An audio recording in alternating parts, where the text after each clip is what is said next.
Dr. Eric Kelly III and a host of phenomenal speakers from all around the globe for this 7-day virtual event that you don't want to miss.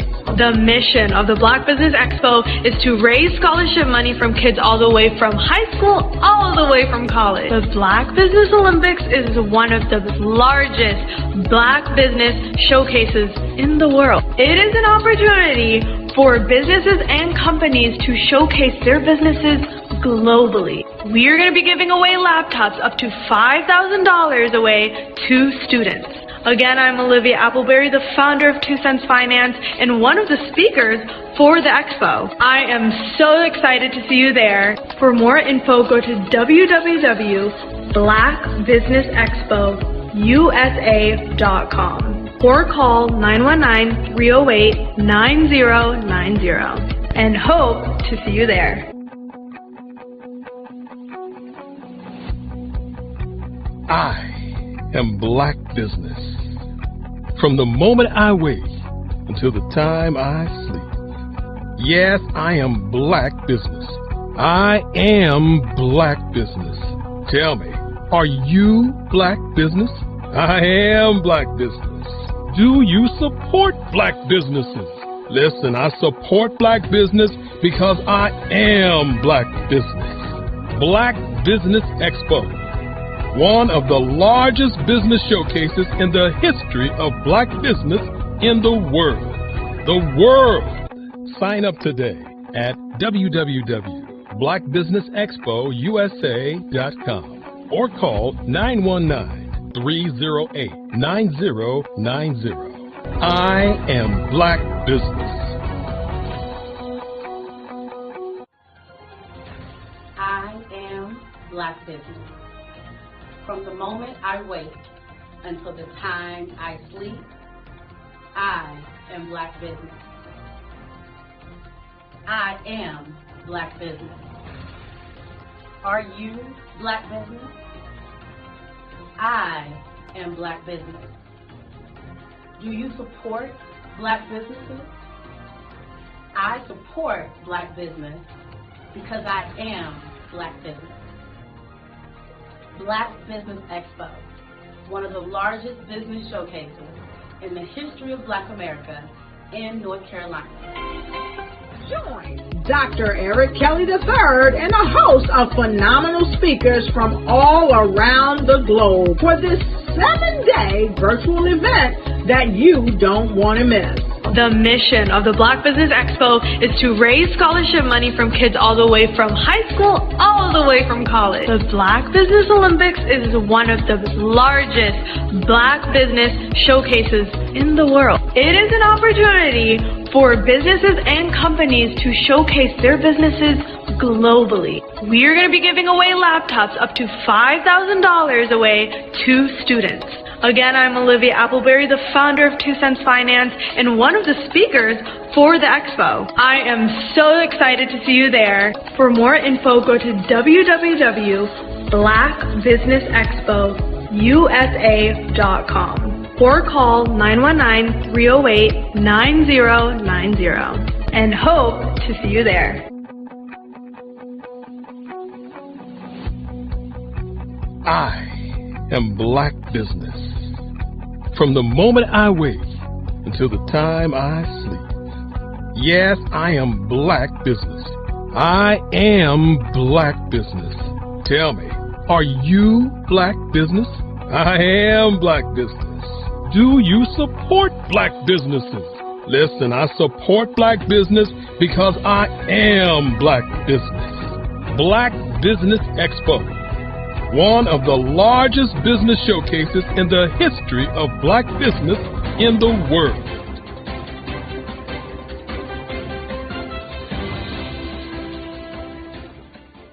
Over the past few years, we've seen the growth of existing and new initiatives focused on financial inclusion, building global networks, and reducing the wealth gap in response to the idea there's not enough seats at the table. Whether their outcomes are to increase the representation of Black executives on corporate boards, ensure an inclusive global economy, or to create new U.S. African commercial pathways, the strategies are often carried out by separate programs. The question is, should they be? With the continent of Africa being home to more than half of the world's fastest growing economies, the youngest workforce, over 400 companies generating more than $1 billion annually, 700 generating more than $500 million annually that are poised for growth, and being the destination of nearly $5 billion in venture capital in 2021. Diversifying U.S. and Africa commercial engagement by building bridges between African businesses and their U.S. diaspora should begin being seen as mutually beneficial. From helping to reduce Africa's enormous capital gap to catalyzing two-way trade opportunities, the COVID-19 global pandemic hopefully has taught us that global challenges and opportunities are more interconnected than we thought. During the pandemic, African companies like Unicorn Flutterwave, insurance provider Reliance Health, ride-hailing app Yasir, and 54Gene, the continent's first bank of DNA on people of African descent, proved that when African companies have access to networks, capital, and information, they grow big, grow fast, and create solutions that are valuable to the world. This is why Be Direct was created. We are the first U.S.-based but African-centric board preparedness and board search company designed to connect U.S. Black talent and corporations to African businesses. Unique and fundamental to Be Direct's success is our process of helping board candidates adapt their experience and networks to an African context before they're connected to high-growth companies that are looking to locally and globally scale. From our focus groups with African business execs and government leaders, we don't ignore the sentiment that business is easy, but people are hard. Having a pool of board candidates with hard-to-access networks and extensive experience across the business lifecycle, including successfully raising capital, is table stakes for an initiative like this. So yes, we have that. But corporate or entrepreneurial success in the U.S. does not guarantee success in Africa. Developed alongside industry partners on the continent, our training program, Be Direct Prep, is designed to transpose their experience to create cultural comfort, understanding, and a commitment to helping businesses in Africa scale. Our board governance sessions are African continental and country specific, integrated with cultural awareness and dexterity training, masterclasses led by African industry execs, and mentoring and coaching from African continental-based facilitators. But even more unique to Be Direct Prep, we cap off our training program with an immersion trip to help candidates that have not been to Africa before see and feel Africa's complexity and opportunity from African soil. We all know traditional network-based board placement has historically left a lot of us out of ever really being in the paid board pipeline. Our strategy supports the work of many great organizations that are successfully filling seats at U.S. board tables by creating more tables for those that are still left on the sideline. It's time to start seeing the role and value of U.S. Black talent and businesses on the continent of Africa differently. Old perceptions and habits limit economic inclusion.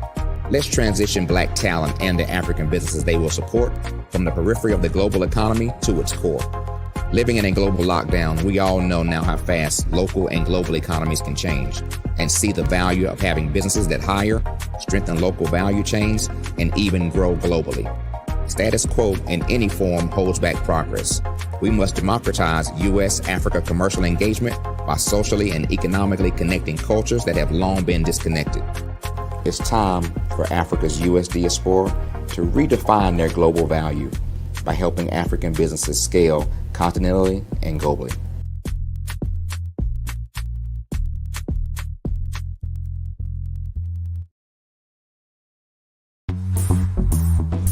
Attention all entrepreneurs and companies. Are you looking for reliable and efficient virtual assistants and back office support to help you manage your business tasks? Look no further than Superwoman Business Services. Our team of virtual assistants provides a full range of administrative support services, including operations management, social media marketing, and much more. We also offer website design services to help you create a professional online presence that reflects your unique brand. In addition to administrative support and website design, we offer business development and structuring services to help you grow your business and achieve your goals. We'll work closely with you to identify areas of improvement and develop a customized plan to help you reach your full potential. At Superwoman Business Services, we understand that running a business can be overwhelming and time-consuming. That's why we're here to help you fly high and achieve success. Our virtual assistants are highly skilled, experienced, and dedicated to providing you with the support you need to thrive. Come fly with us and take your business to new heights. Let us help you become the superhero entrepreneur you are meant to be.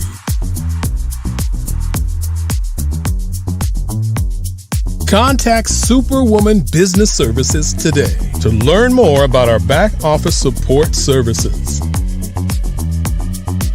Come fly with us and take your business to new heights.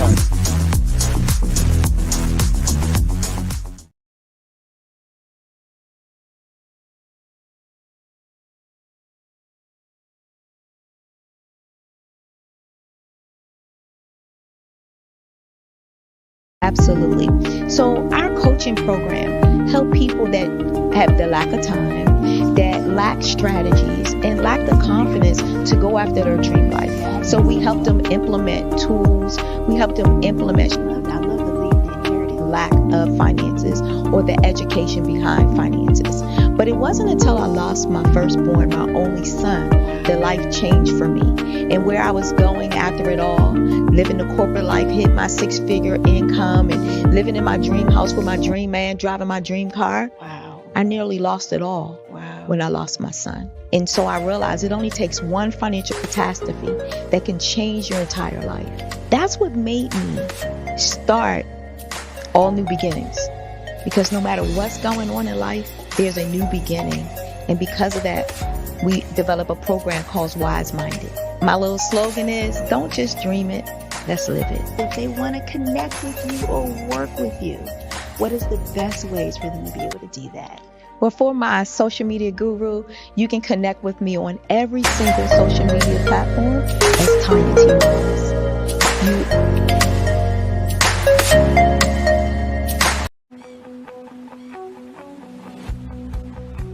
I am Black Business.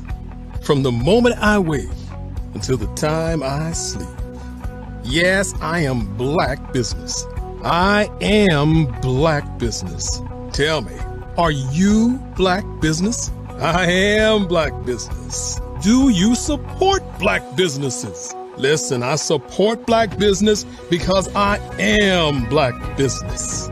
Black Business Expo, one of the largest business showcases in the history of Black business in the world. The world.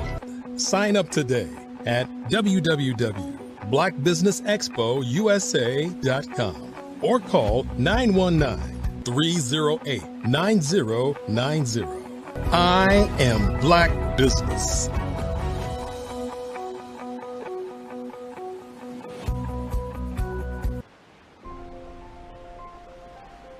What if you could build your own city? A place where every child can find nurturing people to help them achieve their full potential. A place where every adult can access job training support, where health education is abundant, where social justice ruled the land. A place without limitations. Welcome. You have arrived at STEM City USA. It is what every city should be. A safe and trusted community where you find people and resources to help you become everything you are and beyond.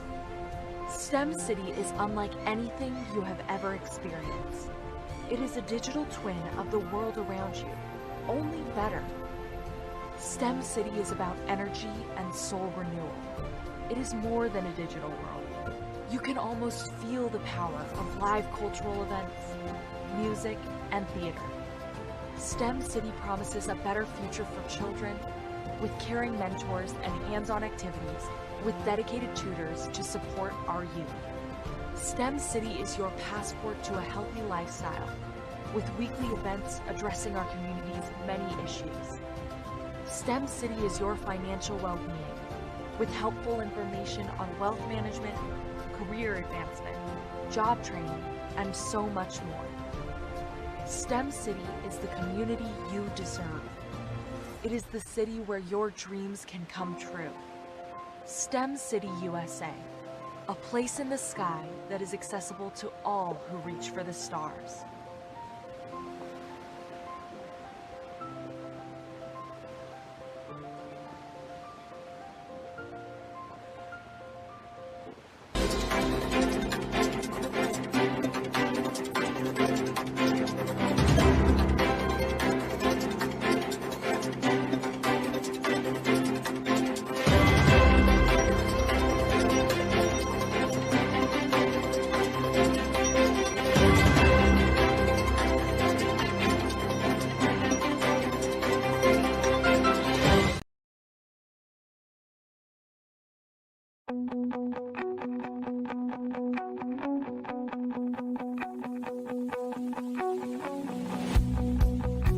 I am Black Business.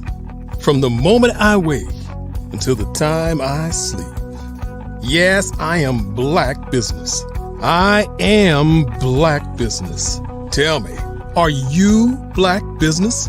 I am Black Business. Do you support Black businesses? Listen, I support Black business because I am Black Business. Black Business Expo, one of the largest business showcases in the history of Black business in the world. The world! Sign up today at www.blackbusinessexpousa.com or call 919-308-9090. I am Black Business.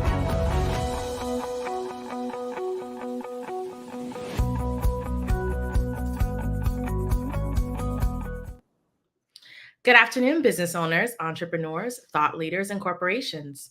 Welcome to the Black Business Network. My name is Marak Hicks, and I'm the founder and CEO of Miracle Recruiting. I am your business moderator for this afternoon on the Black Business Network. The Black Business Network is a 24-hour business network showcasing Black businesses, business owners, entrepreneurs, and thought leaders worldwide. We have speakers from North Carolina, London, Singapore, Africa, Japan, and cities all over the United States. The Black Business Network is a global community sharing its business knowledge to empower, inspire, and educate businesses about business. This afternoon, I'm really excited to introduce our next speaker. Her name is Mary Hartfield. Owner of MCH Consultants Group, LLC, an accomplished and dedicated professional with a diverse skill set and extensive expertise.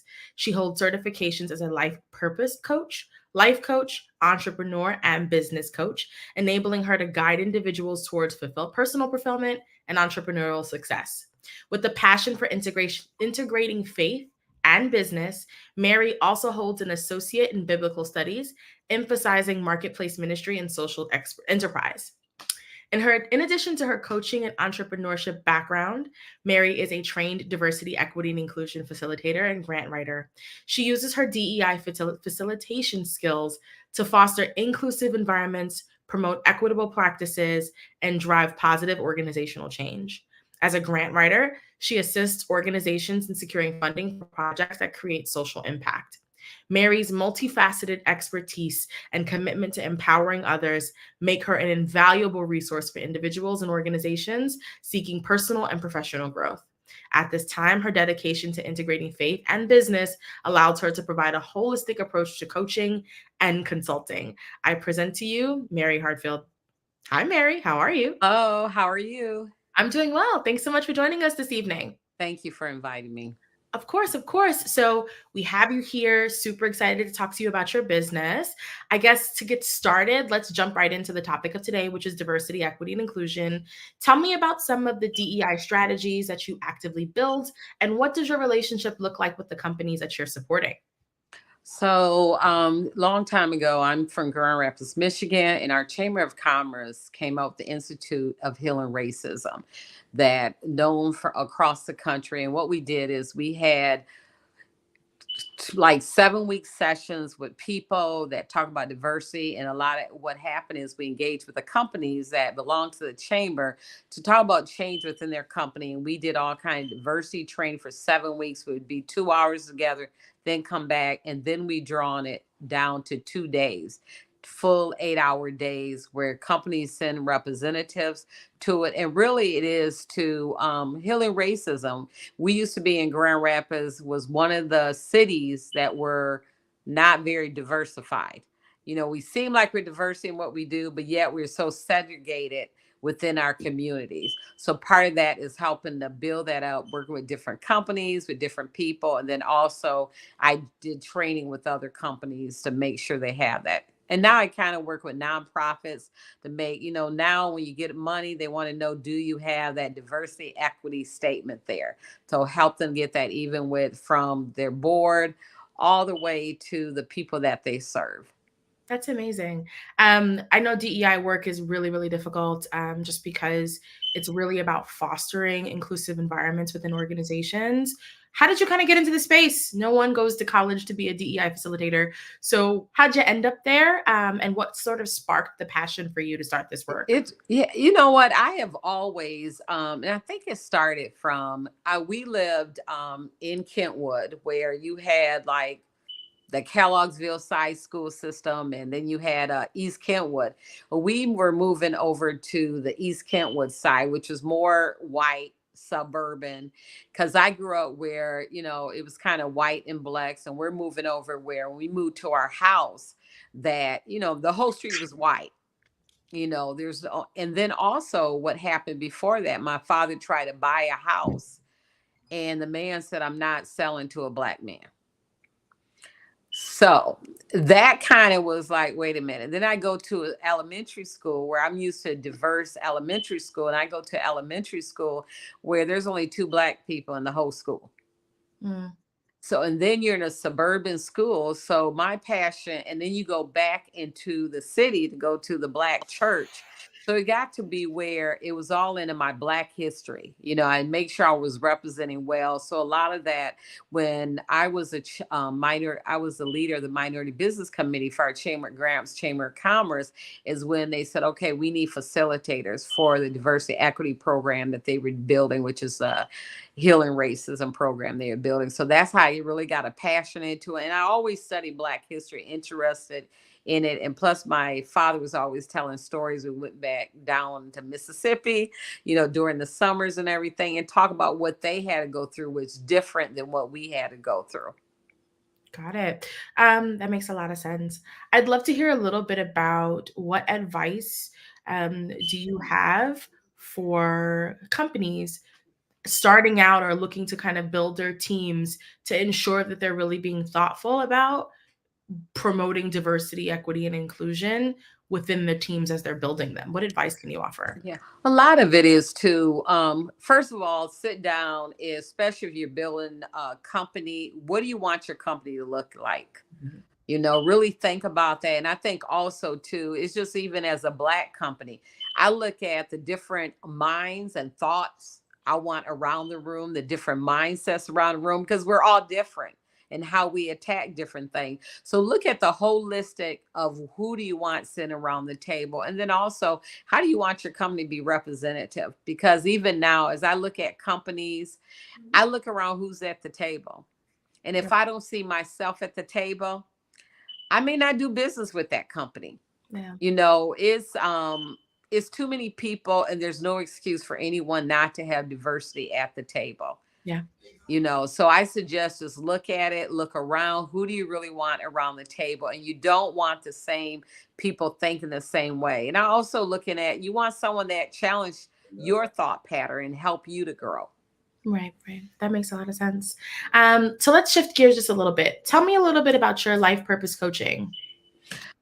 My life purpose coaching. So I coaching is really consulting and work with businesses is something that's ingrained with me. I was in banking. It's twofold with nonprofits and also with corporate. I was in banking for 23 years, and I work assistant vice president community development. So I was out in the community working with a lot of nonprofits. So that's where my passion for helping nonprofits. But then also when I worked for SBA Women's Business Center in Grand Rapids, Michigan, and also I worked the West Michigan Small Business Development Center, you're coaching people one-on-one, but you find out as you're working with people, a lot of it is they have dreams, but then they do not align with their purpose. Or what they're called to do. As a Christian, one that believes in Jesus Christ, I think that your DNA has purpose in it. Your DNA has you being creative in it, you know, because God, when he started in Genesis, he was creating. So we have purpose with being his DNA. So a lot of you find that everyone sits down and says, well, I want to do this. I remember I had a client that she said she had fried green tomatoes. Mm-hmm. That's what she really wanted to do. And I said, okay, let's go and test it. You know, why hasn't anyone else did it? And then she came back, she said, Mary, I know why, found out why it didn't work. She said, but that's not what really I want to do.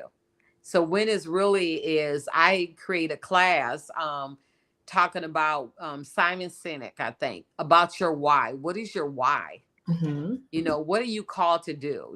What is your purpose and who are you called to? So that's really when I work hand in hand as a hand yeah, with one-on-one with individual. It's like, what is your purpose, what you're called to do? And that's really looking at your skills and ability and what's your passion for. Awesome. Awesome. So when someone wants to work with you to kind of figure out what their passions are, what their business ideas are, what their purpose is, and what they're looking to kind of take on first, what are the first 3 things that you suggest for them to do so they can start to prepare that information ahead of joining calls with you and partnering closely with you? And, kind of thinking about it from the perspective of someone who's maybe has a business idea or is looking to start one. What are some things that they should actively be looking at first before they are ready to jump out and test that new business idea? Right. And it goes back. What is your why? Yeah. Why do you want to do, when someone comes to me a business idea, why do you want to do it? If you come to me and say, well, I want money. Everybody wants money. Why are you called to open up this business? Right. And then who are you called to serve? Yeah. Who are you called to serve? And then how are you called to serve them? So part of it is, I don't, like I say in my training class, I don't come here to crush anybody's dreams. Yeah. Nobody dreams, but yet I want you to really look at it because, it costs money to keep dreaming. It doesn't mean you can't, and keep opening up companies and they're failing. So you have to reflect and say, okay, why isn't this working? And maybe you find out that that's not your passion or your calling. Every time I try to get out of this business, grant writing is, it's a lot of work. Yeah. It's a lot of work. And then I think also customers saying, clients saying, every time you write a grant for me, I'm going to get that grant. It doesn't work like that. Yeah. So every time I try to walk away from it, I'll say, oh, I'm not going to do this anymore. There's other things I could be doing. But yet I know that I'm called to people, and I'm called to, why am I, I'm a problem solver. I have the solution. I can help you grant write. I can help you put your strategic plan together for your business or your nonprofit. So that's why I stay with the work, because I know that that's what I'm called to do. So it's a calling. So part of that, you have to look at it. Is that really my passion? What I want to do, and who am I called to serve? 1,000%. Let's touch on that grant writing too, because I know that that's a really, really important topic.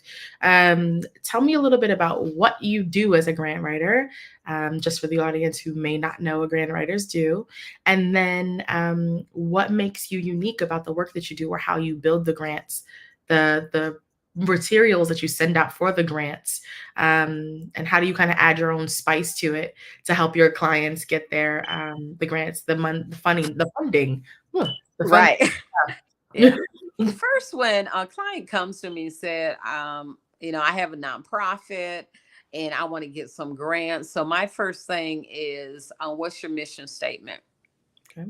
Your mission statement makes a difference when you are looking for funders.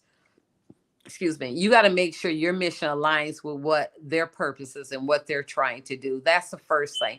Then your programming, are you women, men, reentry, people coming out of prison?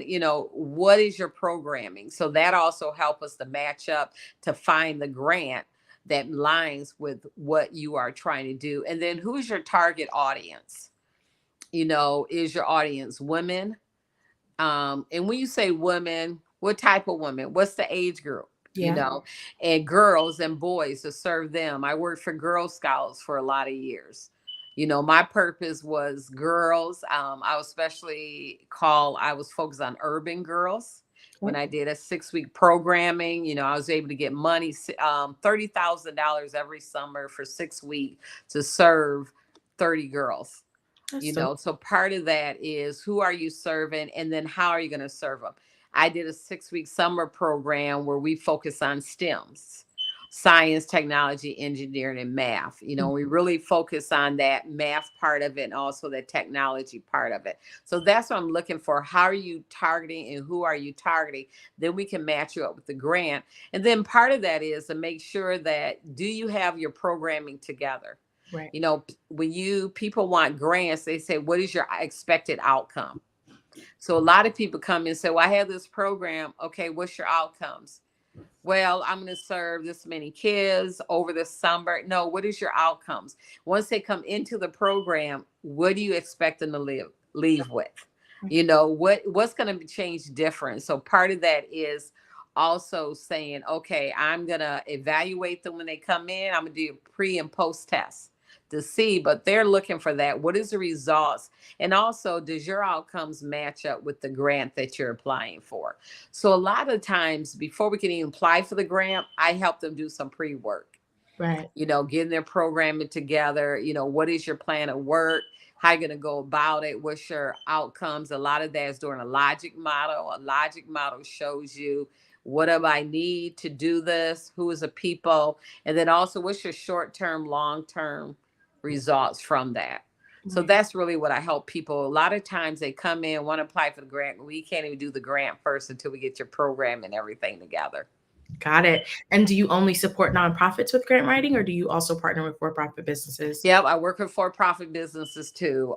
They say, hey, I want to apply for this grant. I said, okay. So a lot of times people like I had a client that just come to me where, I just need this grant to review and you to go through it and see if it's match up. So I charge a minimum fee and I would walk through the grant with you and say, okay, yes, this matches up perfect. Or I say, you know what?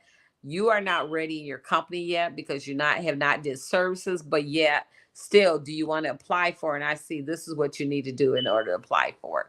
Got it. Okay. And how does a company know when they're ready to bring on someone like you?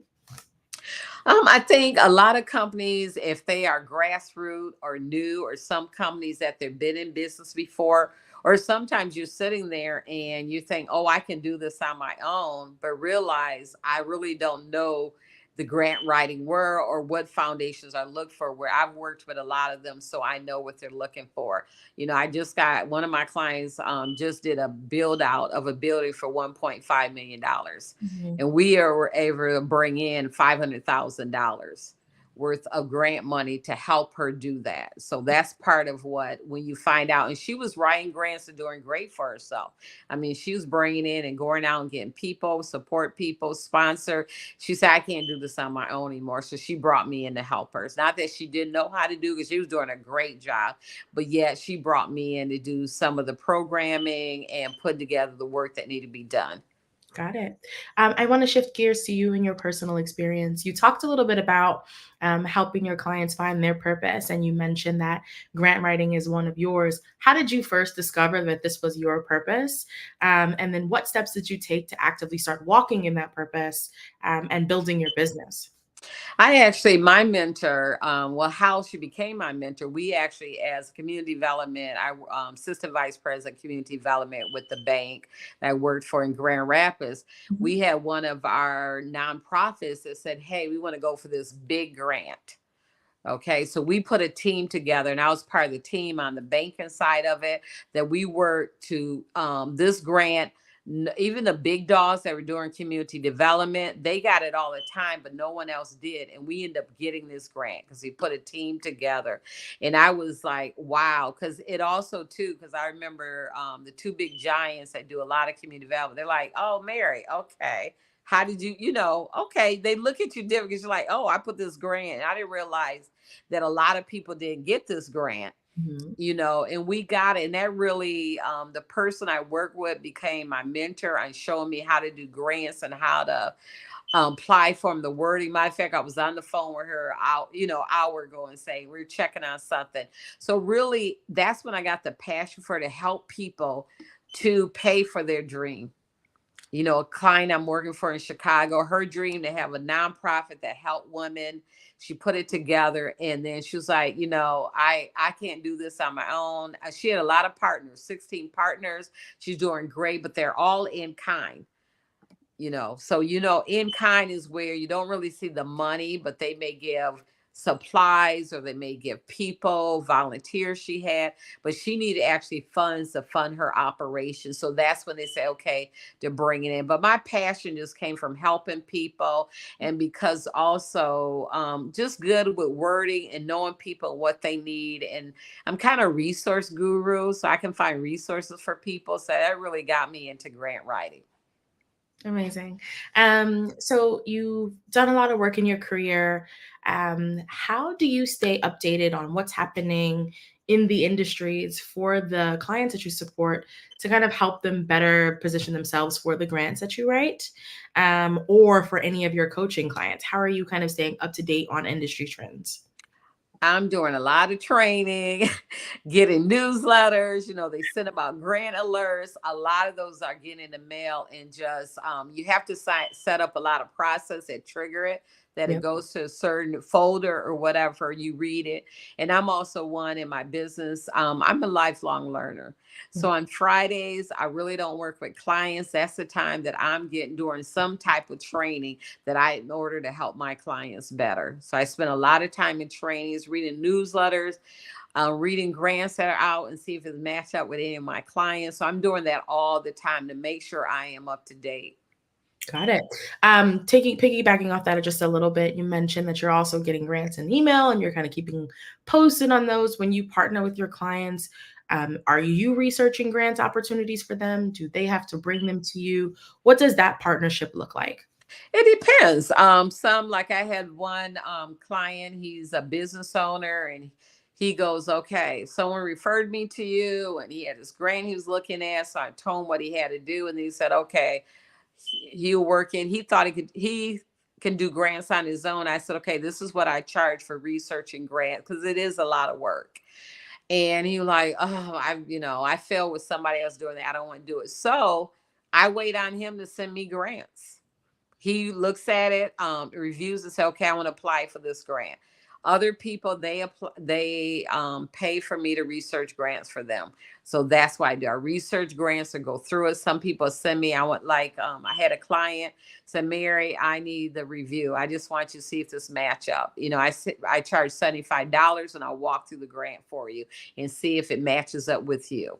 So I do research. I'm kind of getting out of the research business a little bit, even though I'm always researching, but it is a lot of work, because there's a lot which you have to do to match up people with grants. So, but just work with them on research. So they'll send them to me, say this grant, or on my website, my blog is how to have resource for you on grants that are coming up that I'll put on there. So you can look at my blog and find out grants that are coming up for for-profit business and nonprofit businesses.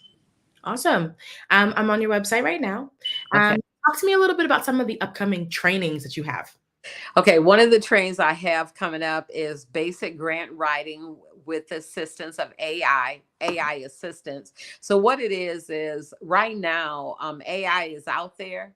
Mm-hmm. Everybody should be using it to their advantage. I know my business, A Game Changer, when it would take me 8 hours to do one little thing, now AI is my assistant and helping me do that. So part of it, I'm going to show you how to write a basic grant using AI assistance, how to go through that. Two ways. You can just look, take your own notes on the grant, or I'm also going to supply you with a workbook if you pay for the workbook part of the class. But it's going to be 2 hours. It's really an hour and a half. I'm going to make it. Then questions and answers, people have it. But really, a lot of people are scared because they don't know how to do it. So that's why I'm starting at the basic level, where this is what you need to know to put to a grant, and what the work that you have to do, pre-work you have to do for a grant. Yep, that makes a lot of sense. So if we're thinking about brand new entrepreneurs, up and coming business owners, and even young adults or high school students who are thinking to start a business, what piece of advice can you give to them about what this world looks like and what they should focus on? First thing is this what you have a passion for? Mm-hmm. Passion is all of it, and I think passion and purpose lines up with each other. So, is this your purpose or what you're called to do? Do you have a passion for it? And then also, do you have the skills and abilities to do it? And it's not like you have to have it automatic. A lot of I just received my associate's degree like last year in ministry or whatever. But everybody like, well, what degree do you have to do everything that you've done? A lot of it was a lot of training, certification, learning on a job. But you have the opportunity before you go into business that you find out everything you know, what you need to put together for your business, having that business plan. A lot of people, of course, you're talking, a lot of entrepreneurs say, oh, I don't have a business plan. I think a business plan helps you to know your business and what you're getting to. It's a living document. It's a living document that you can change anytime. So I do suggest that. Remember the SBA. They have your small business development centers in different cities around the country. Take advantage. Those are free services that you can take advantage of it. The Women Business Center, SBA has women business centers around. Take advantage of those. They are people that are they're already being paid. You have to pay them. They have webinars. I used to do the S for 3 years in Grand Rapids. The webinars for our West Michigan Small Business Development Center. That's a lot of great free information, free training that you don't have to pay for. Also, to sit down with them, they will help to guide you and hold your hand. You know, just like a business plan, they're going to guide you. You can go on their website. They have different templates and everything for business plan, but help you to know, what do I need to do? And also sort out your dream a little bit. Yeah. I say, you sit down, you may come and say, I want one thing, but then you say, oh, really, I want to do this. When you start talking about, okay, what is your purpose? What do you love to do? If you're an outdoors person and you're talking about doing something that's indoors, that may cramp your style a little bit. Mm-hmm. You're like, oh, I need to be the air and I need to be out. Like me, I finally went full time because I didn't want to do a 9-to-5 job any longer. I wanted to be more flexible. I wanted to be able to travel. I need to be at work anywhere. You know, this year, last year started out, I was in one client in Chicago for 10 days, one client in Denver for 7 days. I'm in Atlanta right now, but I live in Detroit. So I want to be flexible, which entrepreneurship is great for that, and work anywhere. But you hear all these webinars and people say, oh, I'm making millions of dollars. It doesn't work like that. No. You know, you got to decide also if you're going to do the hard work for it. And the thing about it is, failure is okay. Yeah. You know, we think of Steve Jobs. You know, think about it. You had a company, Apple, and your board of directors fires you out of your own company. But then we went ahead. I forgot. My slip my mind. What company he created in the film industry? If we would have had that, if he hadn't been fired, and then they realized that they had to hire him back. So I always say, don't tell anyone everything. I don't care who it is. Don't tell them everything of your business and your ideal, because people do still. Business ideals. Don't tell them everything. Some of it keep to yourself. So even if they let you go, your board of directors, they're going to need you because you didn't give them every piece of what your vision and dream was. Got it. So I see that you have that class coming up. Do you have any other projects coming up that you want to chat about with the folks right now? I think more, I'm going back to more of doing my coaching. I find out people, self-care. I'm a certified self-care coach. Find out that self-care is a lot of people, and women especially, are not empowered to do self-care. Yeah. And when I talk about that, it's just like even saying no. You know, someone said, well, I don't want to say no. I said, why not? Well, I don't know what explanation. I said, no is a complete sentence.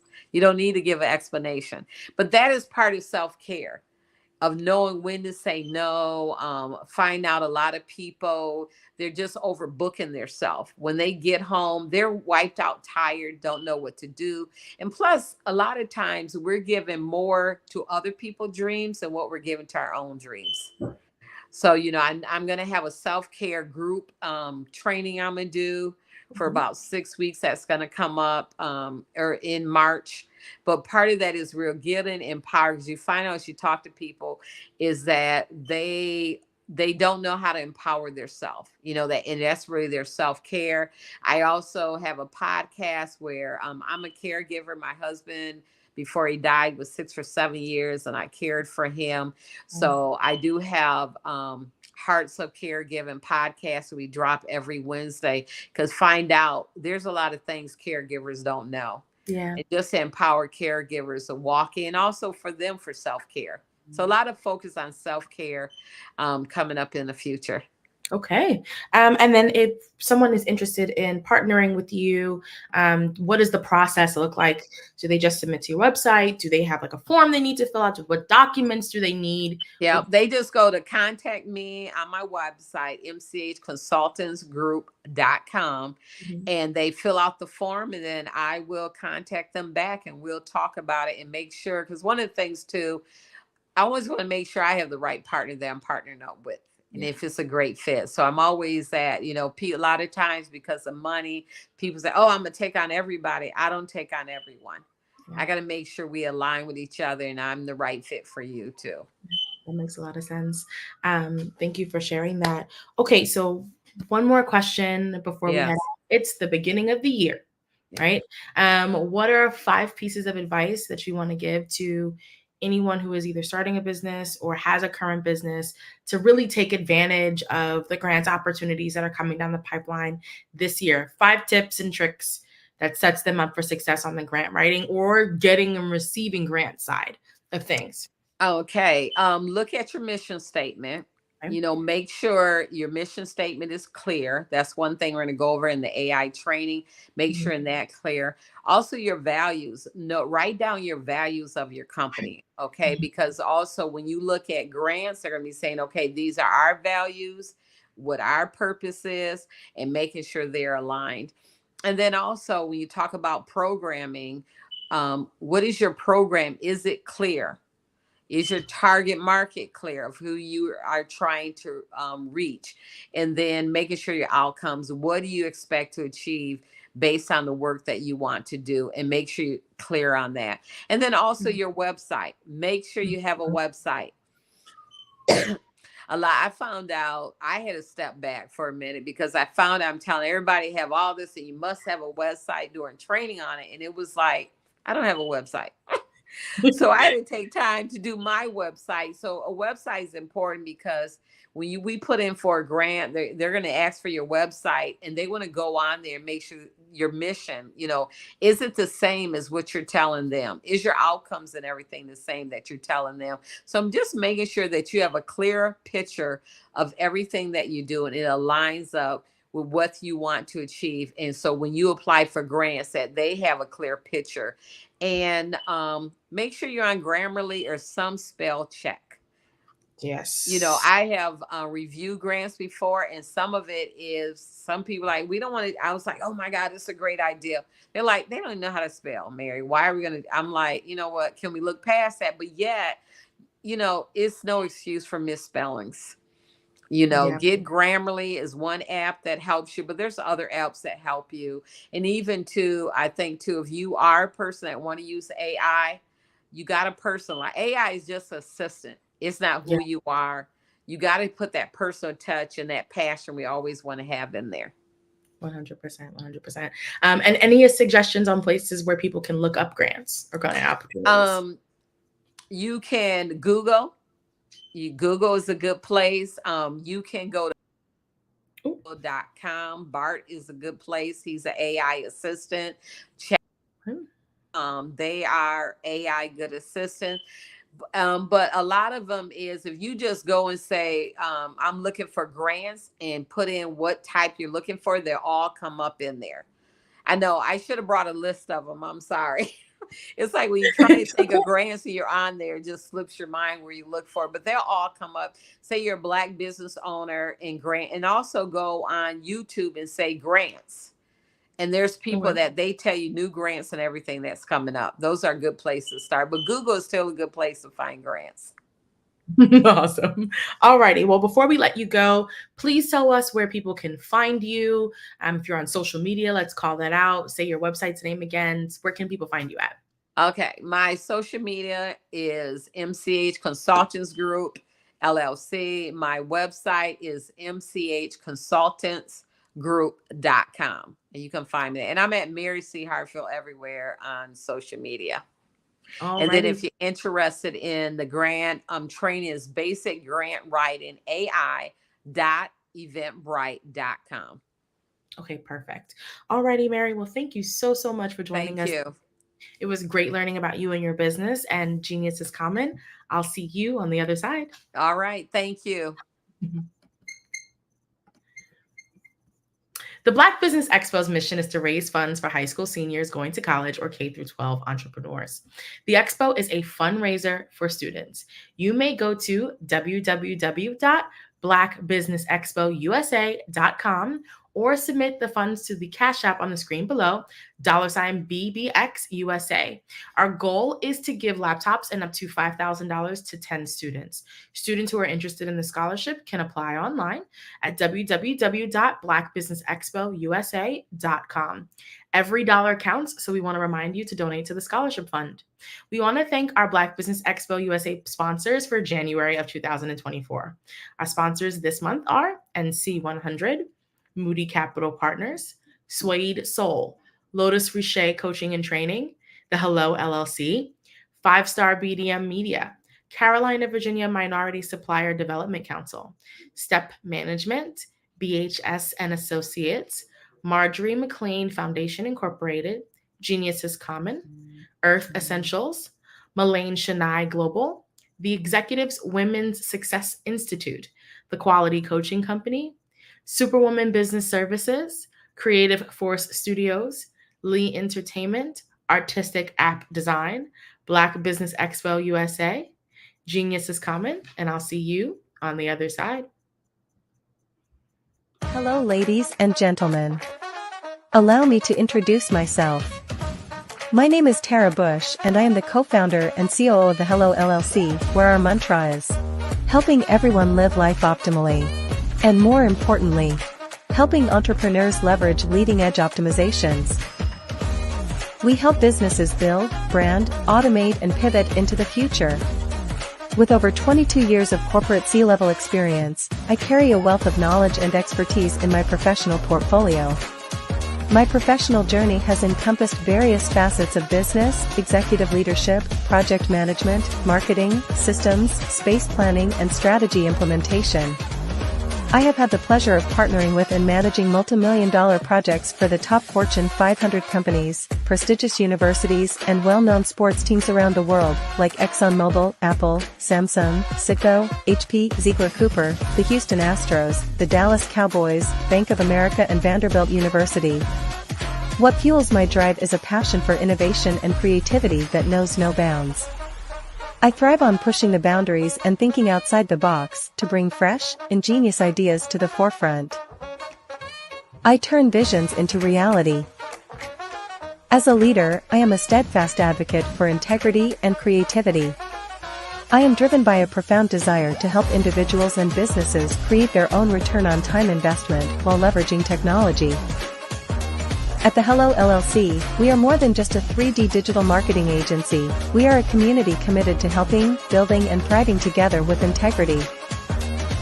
We can either show you, teach you, or do it for you. We believe in the power of innovation to transform the status quo. My fellow professional powerhouses, in the spirit of abundance, I firmly believe that there is enough prosperity in this world for all of us to thrive together. So, I invite you to make the pivot because the future is already here. I'd like you to imagine with me, if you will, opening an app where you can collaborate with like-minded individuals from around the world, get inspiration and in-app tools to launch and grow your business, as well as share your knowledge and earn compensation, all in one app. Well, the name of that app is Truso, short for Truly Social.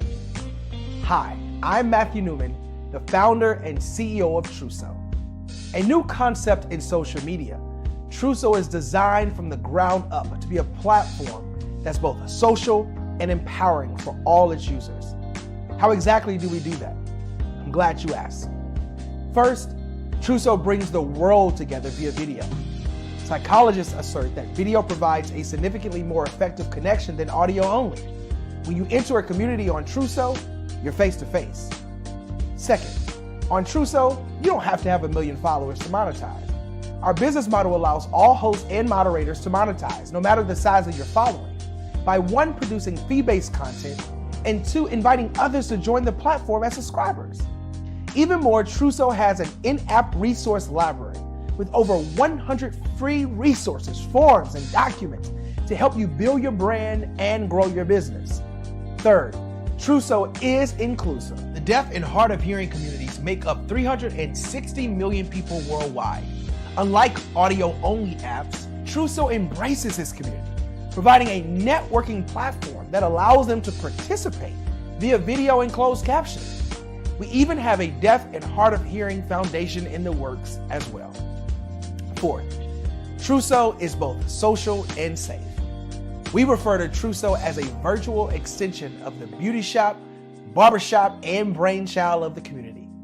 A place where there's laughter, along with wisdom, growth-oriented conversation, and genuine connections in a safe space.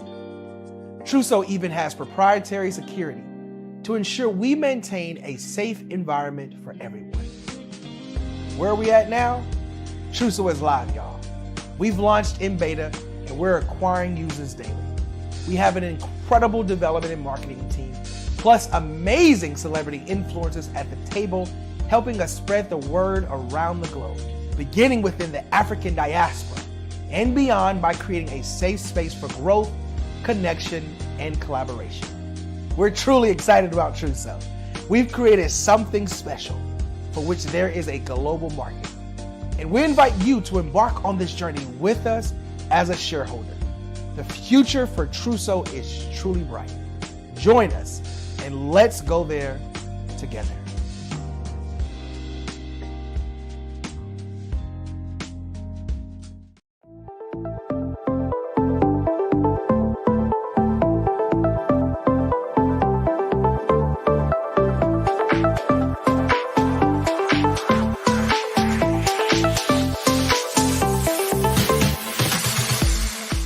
You need to be messaging and communicating to a lot more folks and getting them committed to you as a brand and feeling that you are trustworthy, as a subject matter expert, and for their needs and their pain points. That says, look, here are my pain points. Here's the problem that I have that I don't want, or the benefit that I want that I don't have.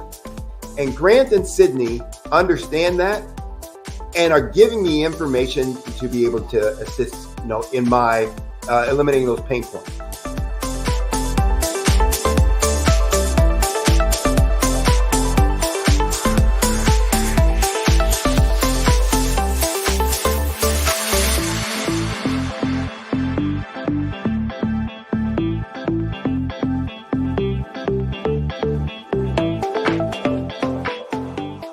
You're going to get a lot out of this workshop. We're going to show you ways that you can begin to look at this particular problem, that you can apply different formulas, techniques, and skills. They're going to get you to that next level. And then you'll understand the value that we're bringing.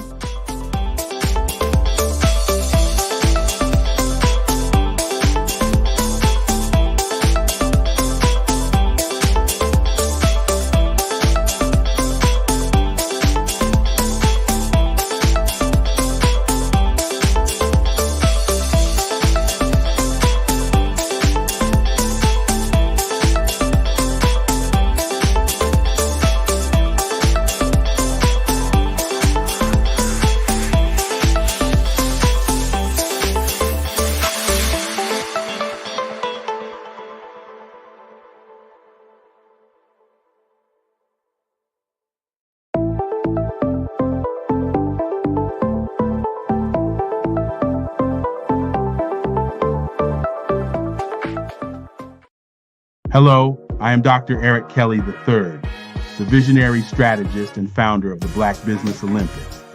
I invite you to showcase your Black-owned businesses on the Black Business Network global stage.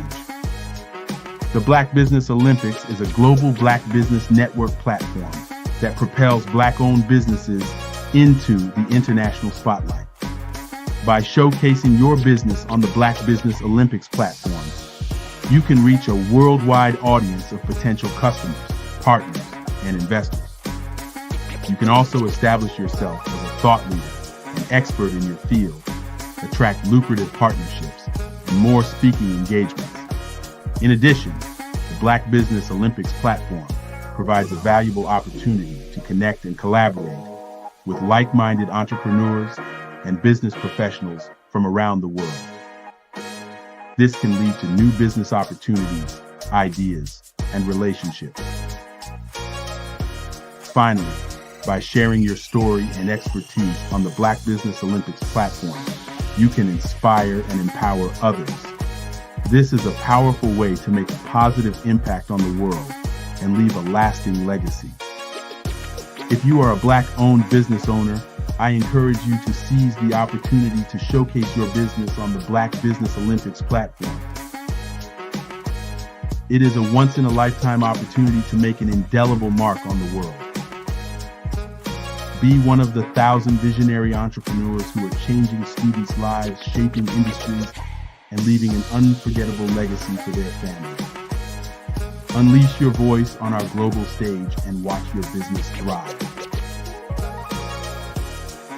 Black Business Olympics is one of the largest Black business showcases in the history of Black business in the world. Yes, the entire world. Just give me a call today at 919-308-9090.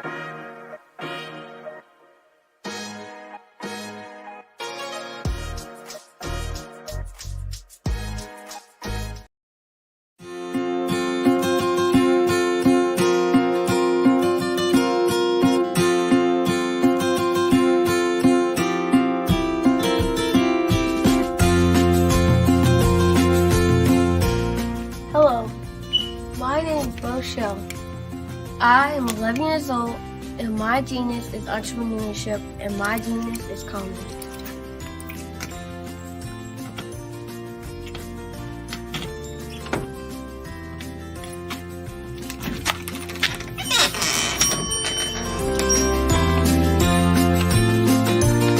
I have been hard at work, and my genius said at the age of 8 when I asked my parents to buy me an ice cream cart for my 8th birthday. Why? Because I love ice cream, and I knew that 99.9% of the world loves ice cream too.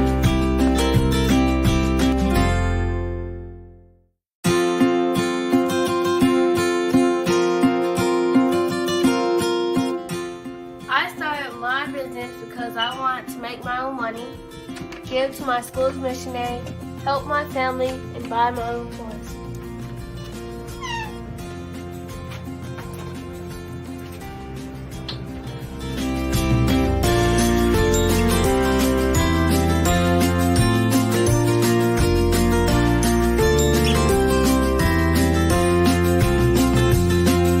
While working in my genius, I have learned a lot about business and what it takes to be successful. I quickly learned that hard work, determination, and perseverance are the standard qualities you need to succeed.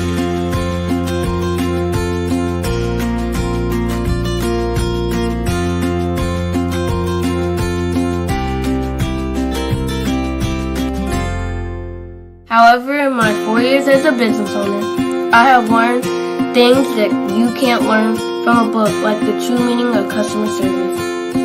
Great customer service is how you sincerely say thank you to each person who spends their money with you.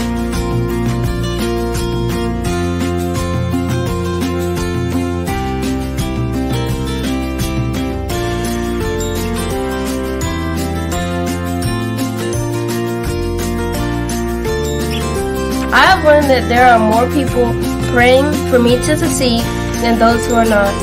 I have learned that people are always watching and are expecting great things from me. I can't imagine letting them down.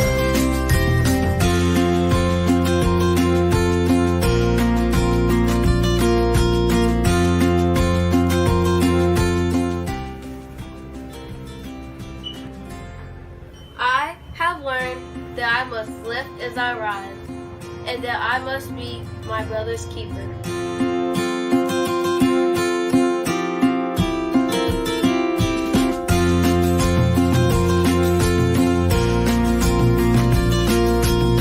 I have learned that it is very important to give back to the people, the causes, and the community where I live.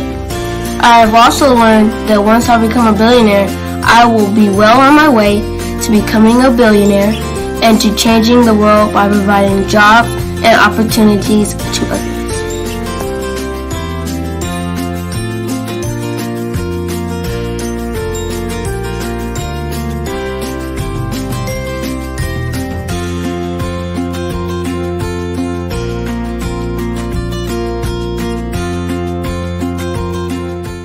I'm Boshell, the little icing cube, and my genius is coming.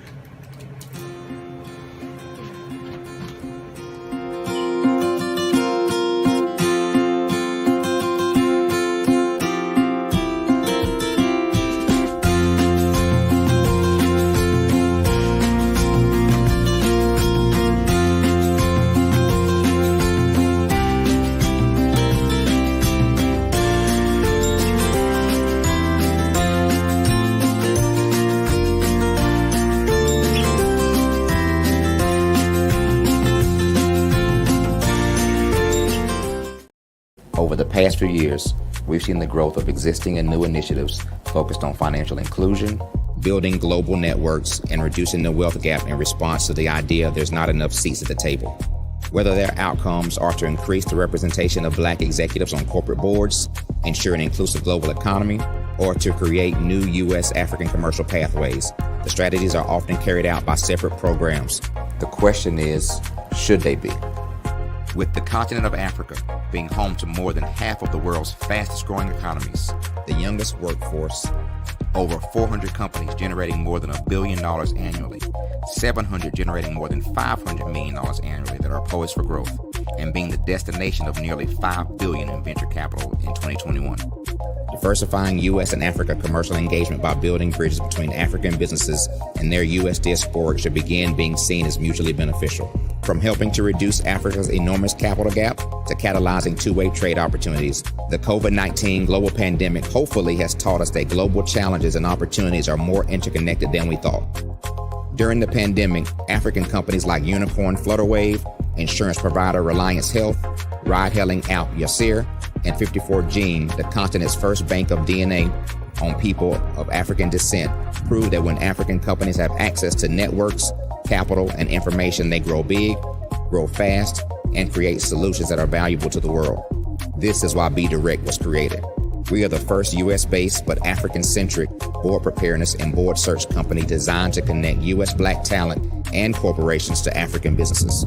Unique and fundamental to Be Direct's success is our process of helping board candidates adapt their experience and networks to an African context before they're connected to high-growth companies that are looking to locally and globally scale. From our focus groups with African business execs and government leaders, we don't ignore the sentiment that business is easy, but people are hard. Having a pool of board candidates with hard-to-access networks and extensive experience across the business life cycle, including successfully raising capital, is table stakes for an initiative like this. So yes, we have that. But corporate or entrepreneurial success in the U.S. does not guarantee success in Africa. Developed alongside industry partners on the continent, our training program, Be Direct Prep, is designed to transpose their experience to create cultural comfort, understanding, and a commitment to helping businesses in Africa scale. Our board governance sessions are African, continental, and country-specific, integrated with cultural awareness and dexterity training, masterclasses led by African industry execs, and mentoring and coaching from African continental-based facilitators. But even more unique to Be Direct Prep, we cap off our training program with an immersion trip to help candidates that have not been to Africa before see and feel Africa's complexity and opportunity from African soil. We all know traditional network-based board placement has historically left a lot of us out of ever really being in the paid board pipeline. Our strategy supports the work of many great organizations that are successfully filling seats at U.S. board tables by creating more tables for those that are still left on the sideline. It's time to start seeing the role and value of U.S. Black talent and businesses on the continent of Africa differently. Old perceptions and habits limit economic inclusion. Let's transition Black talent and the African businesses they will support from the periphery of the global economy to its core. Living in a global lockdown, we all know now how fast local and global economies can change, and see the value of having businesses that hire, strengthen local value chains, and even grow globally. Status quo in any form holds back progress. We must democratize U.S.-Africa commercial engagement by socially and economically connecting cultures that have long been disconnected. It's time for Africa's U.S. diaspora to redefine their global value by helping African businesses scale continentally and globally.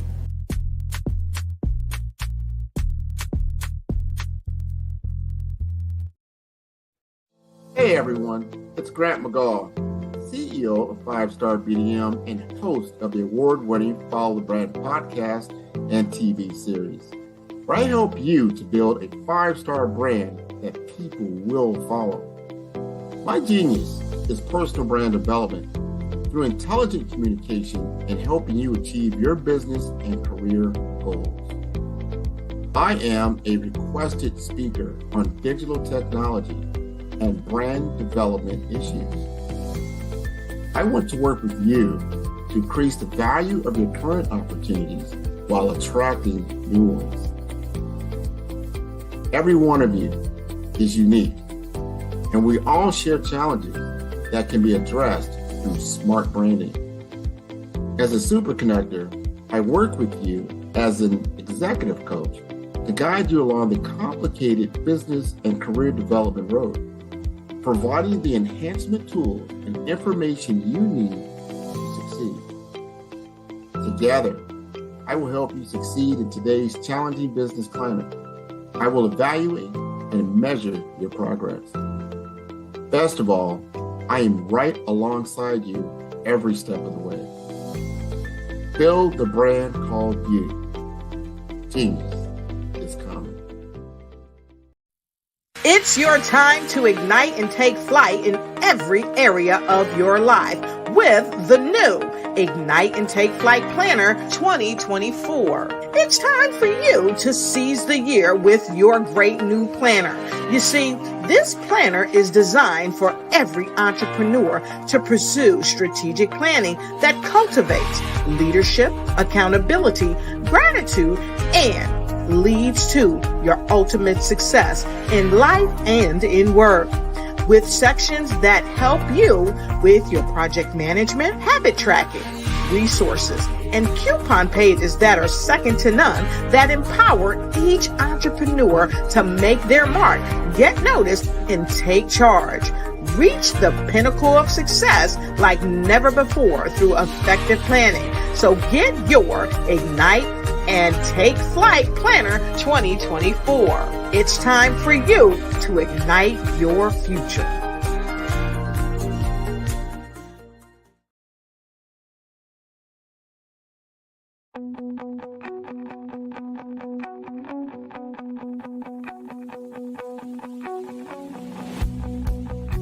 I am Black Business. From the moment I wake until the time I sleep. Yes, I am Black Business. I am Black Business. Tell me, are you Black Business? I am Black Business. Do you support Black businesses? Listen, I support Black business because I am Black Business. Black Business Expo, one of the largest business showcases in the history of Black business in the world. The world! Sign up today at www.blackbusinessexpousa.com or call 919-308-9090. I am Black Business.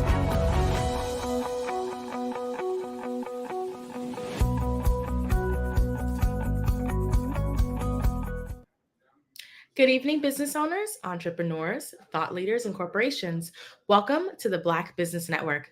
My name is Marak Hicks, and I am the founder and CEO of Miracle Recruiting, and I am your business moderator for this evening on the Black Business Network.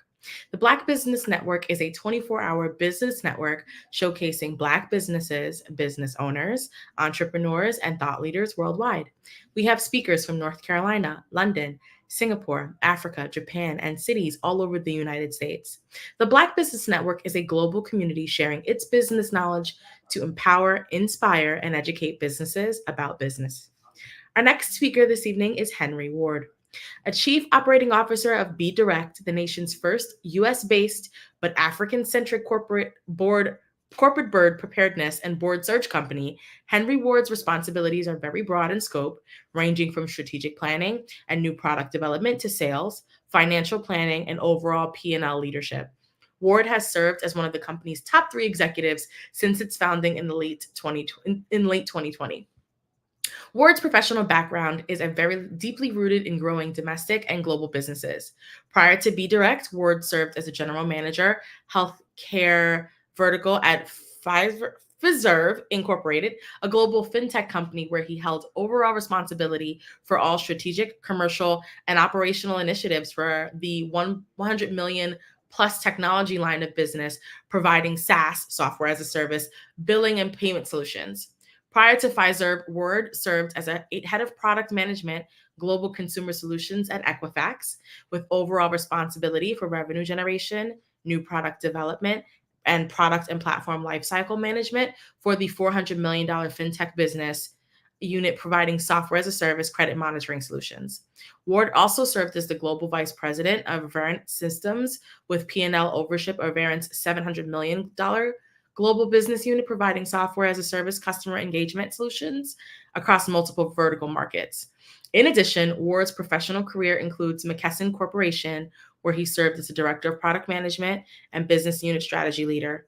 Ward's earlier career encompasses leadership roles at U.S. Bank, as well as 17 years of General Electric Company, in various roles of increasing responsibility.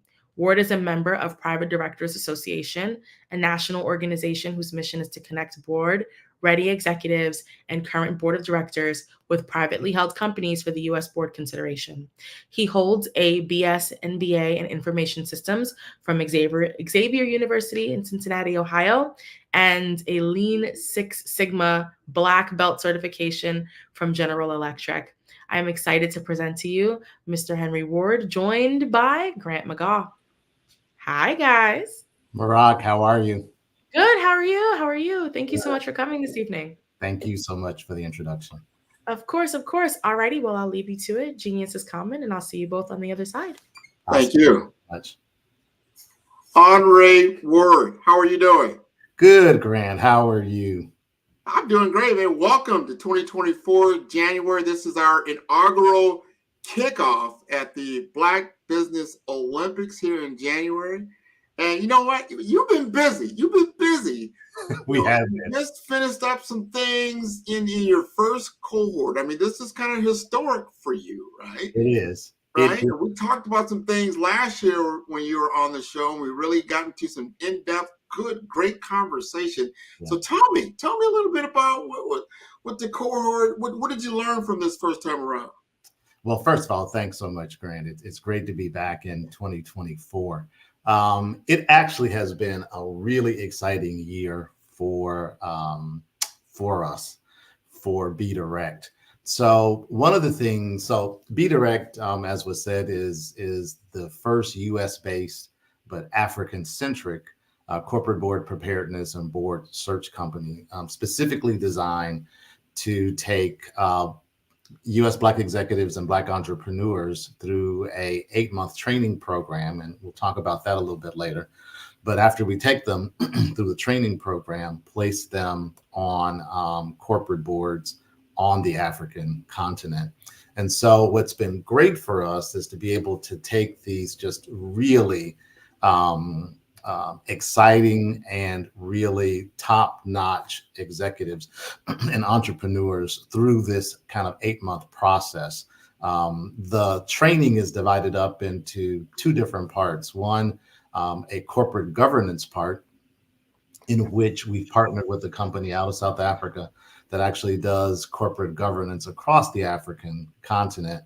And that's where they learn really the technical skills about corporate governance.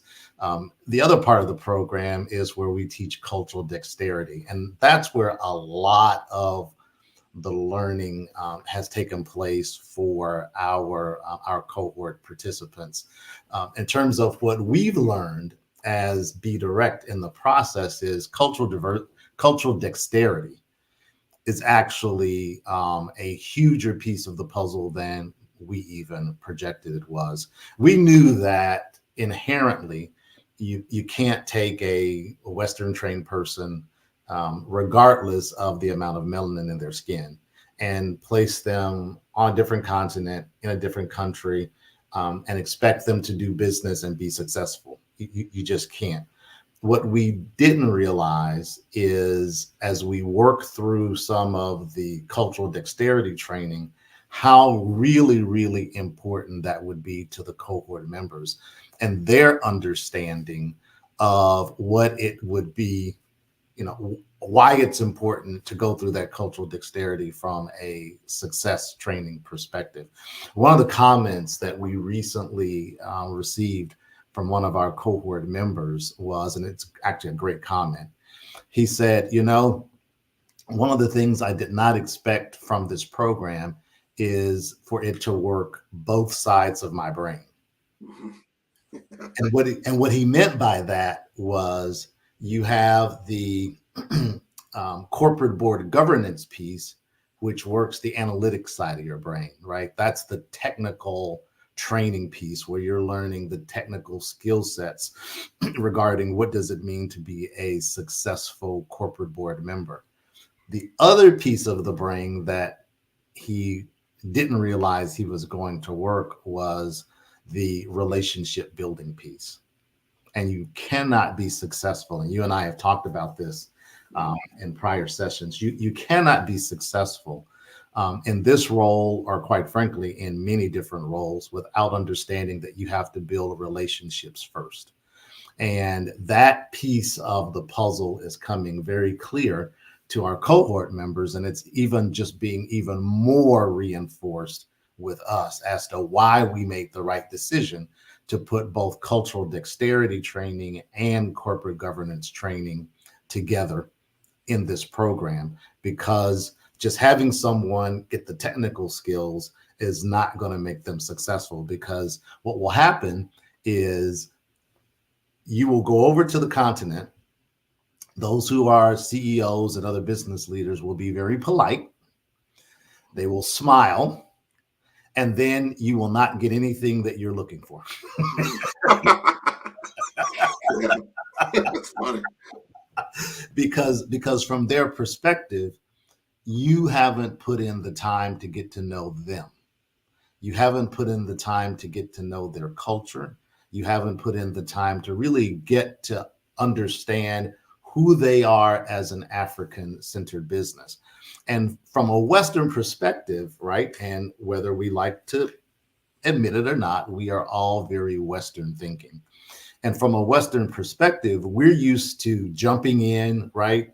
We have the mantra that time is money, and let's chop, chop, chop, chop, chop. Let's get to business. Let's talk, and we'll get in and get out.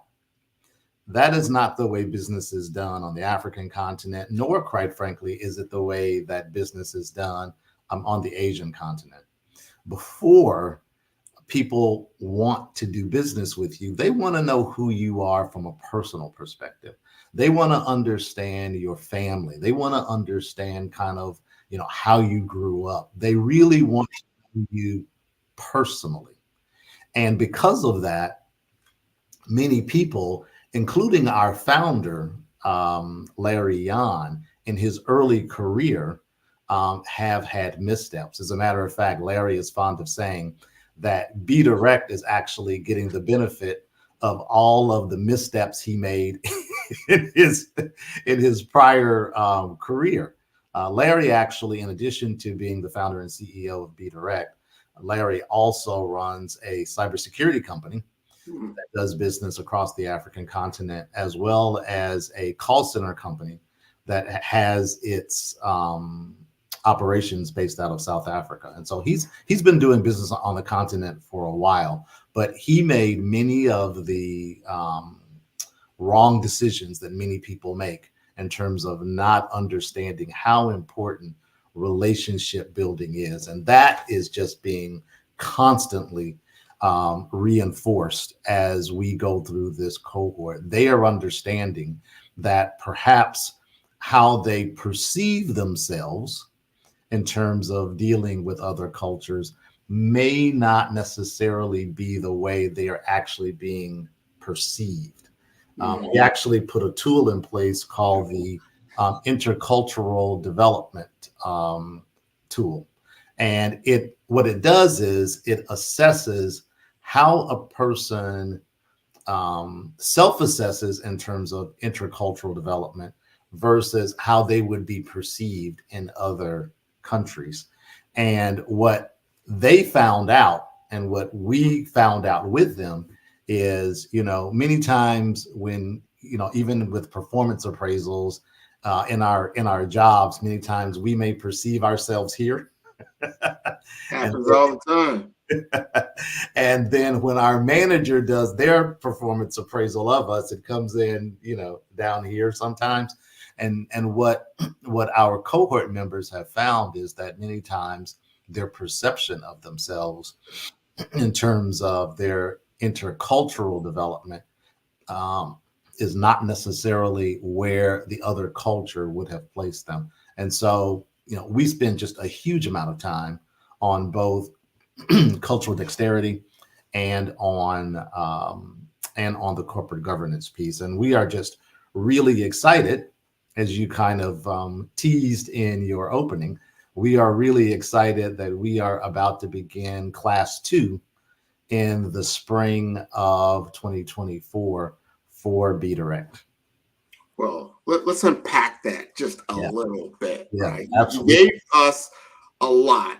And, some people are benefiting from the fact that we did a lot of discussion last year in 2023 about Be Direct, what its purpose is, the big problem that it is solving, and giving opportunity to serve in a way that you traditionally have not been able to. That's right. In the West, Absolutely. in the US and the European bloc and things like that, that you can actually go into the African continent and present your particular tool sets, skill sets, mindset in a way that people will appreciate what you bring to the table. And there's a vice versa. There's people in Africa that want to do business with people in America and vice versa. And we want to create that bridge. That's right. Now you've got that good cohort. And now we're in the Black Business Olympics, right? So a lot of Black business owners. And this is a good teaching, I believe, because we all start out with a plan. We're in January. Everybody, I would figured they took Q4 as, this is what we're going to do in Q1. And now they're hitting the ground and they're running. And just like with anything, especially like in sports, you might have a game plan. That's right. You're planning like, if I draw it up just like this and we do everything just right, we're going to score. And we often find out that when we hit the field and we actually start playing the game, it doesn't go exactly as planned. What were some of those key learnings that you learned? Now you had this cohort number 1, you had this idea. That's almost like you start out with your ideal with an L, the ideal. Exactly. The idea, you have the ideal, but then it becomes the reality. The reality was this is what happened. And that's how you can learn. And so, you know what? That was good takeaways, and we can take that in cohort number 2. Exactly. Talk to us about what you think your, 3 or 4 or 5, however you want to frame that, that you learned in this last go round. Yeah, great question. As a matter of fact, it reminds me of that famous quote by Mike Tyson: "Everybody has a plan until they get hit." That's it. You got a wake-up call, right? Yeah. That's exactly right. So for us, really, it was understanding kind of how we needed to make sure that we integrated the executive coaching piece into the puzzle. One of the things that I forgot to mention in our introduction was there are kind of 3 or 4 components for Be Direct. The first component is the corporate governance training. The second component is the cultural dexterity training. The third component for our Black executives and Black entrepreneurs is the executive coaching piece. We were very blessed to be able to partner with a company out of South Africa that does not only executive coaching, but also has very strong knowledge from a corporate board governance perspective. Probably one of the things that we would have done differently is to bring the executive coaching piece in earlier in the process. We are, the executive coaches are currently now engaged with our cohort members. I think we probably would have brought them in maybe just maybe a month or two earlier into the process so that they could, really understand how the cohort is dealing with specific issues around the governance piece and around the dexterity piece. Now, the nice piece of that is the executive coaches will get the output of the intercultural development assessment. They'll get the output of the Herman Brain Dominance Assessment, which is another assessment tool that we use. And so they will get that in order to help coach our members, but probably we could have brought them in a little earlier. Another thing, just from a business perspective, that we learned is the sales cycle. Right. So we now understand that the sales cycle for this this business is probably around 90 to 120 days. And so our expectation initially was that it was a more tighter sales cycle. It was a shorter sales cycle. But the reality is, when you're asking someone to put down a minimum of $10,500 for the early bird registration and $15,000 for the late registration, that sometimes the sales cycle is going to be a little bit longer than we had originally projected. And so that was a great lesson learned for us, because we are now in the middle of the sales cycle for our second cohort, which will begin in the spring.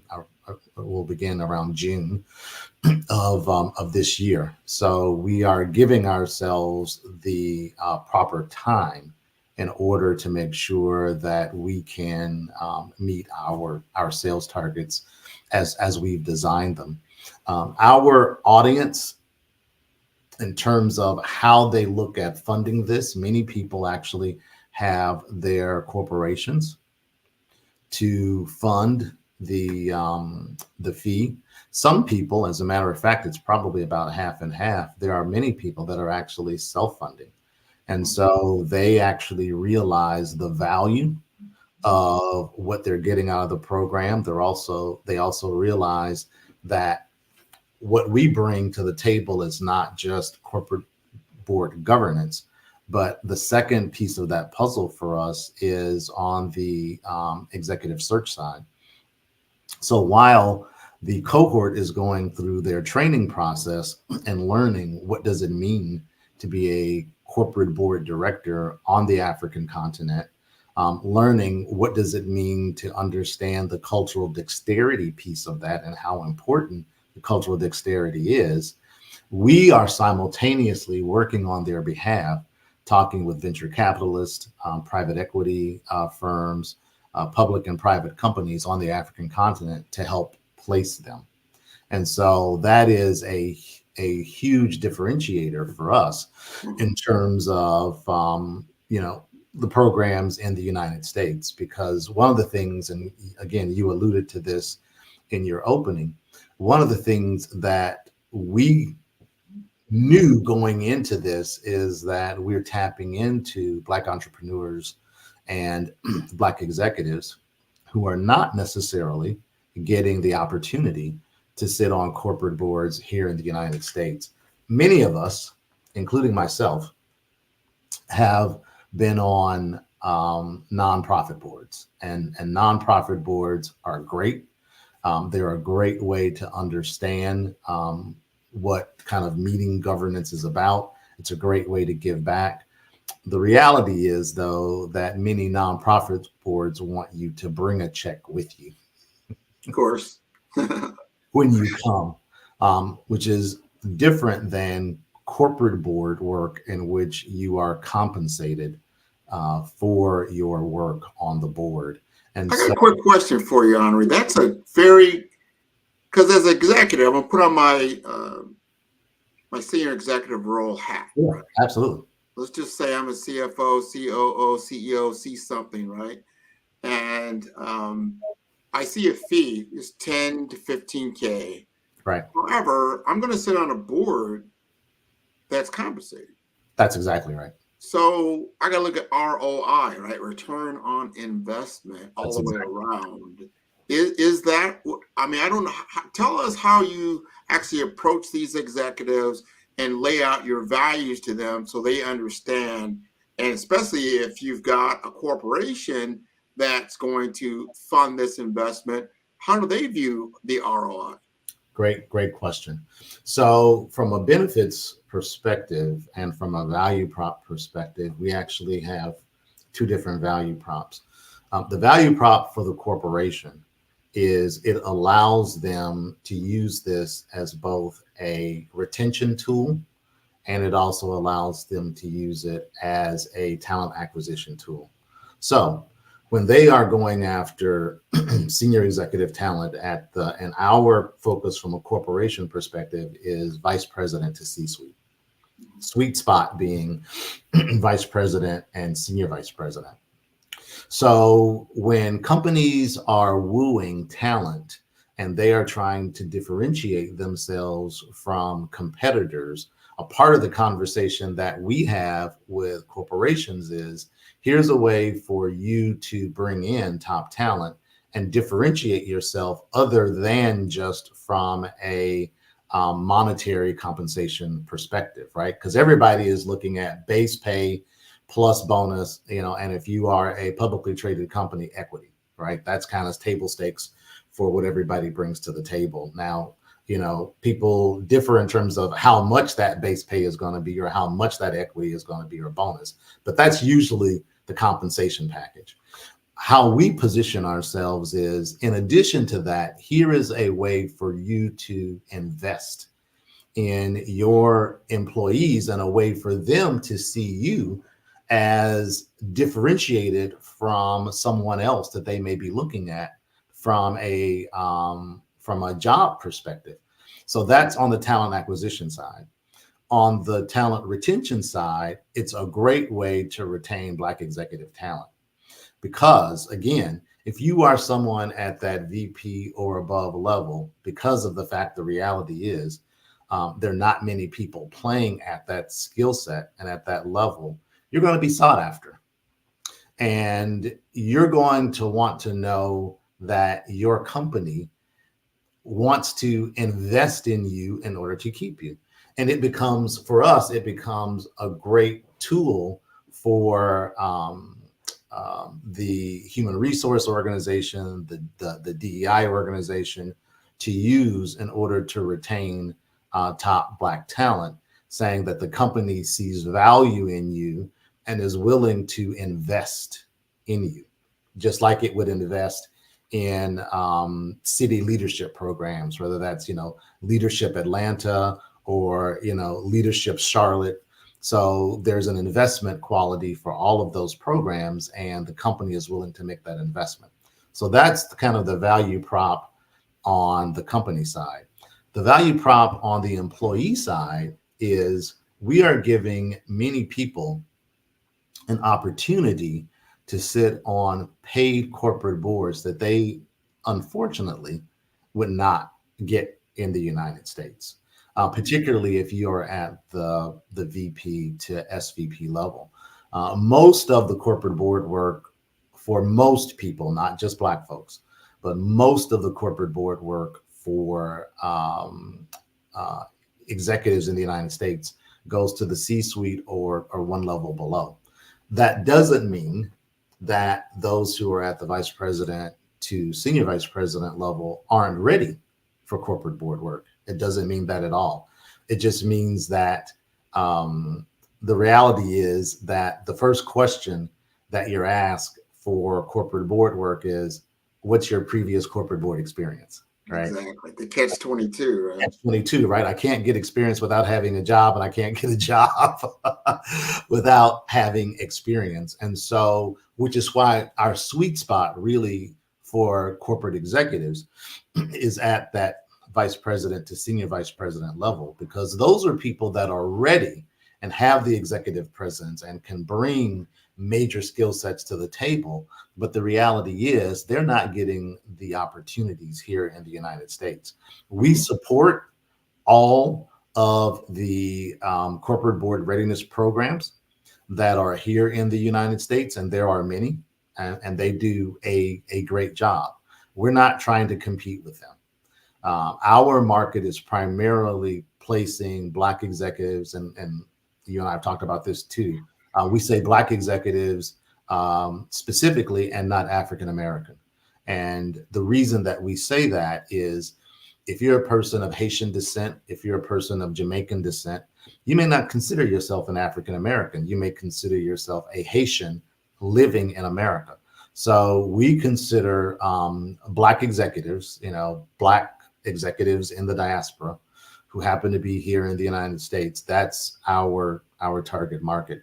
And again, our value prop for them is we are providing them an opportunity that unfortunately they're not necessarily getting here in the United States. Many people, and again, I've sat on many nonprofit boards myself, and it's great work. So many of us get the opportunity to sit on nonprofit boards. Let me ask you this, Andre, before you continue on. Sure. And I think you've answered that question very well. There's definitely a lot of value. I think most executives and a lot of executives are tuning into us right now. This is a worldwide stream on many, many different channels. So we get a good audience of people that are tuning in, and they're starting to see like, I didn't know you even existed. Be direct. Wow. Because that's a differentiator when it comes to your brand, right? Like, absolutely. You start seeing, what's on your CV, your resume, and what are people talking about? Wow, you did business in a foreign land. Absolutely. And you're creating relationships that go a long way, can really broaden your whole horizon. I want to know, now you've just got the first cohort done. Right. However, are there any testimonials that came out of it? Are there any, not saying that name names, but can you name some things that came out of there like, wow, these are some eye-opening things that really help them from a value prop situation? Yeah. One being the one that I mentioned earlier, where the person said, I didn't realize, I didn't realize that you guys were going to work both sides of my brain. But the second and most important piece of that is I didn't realize really how important the cultural dexterity piece is to success.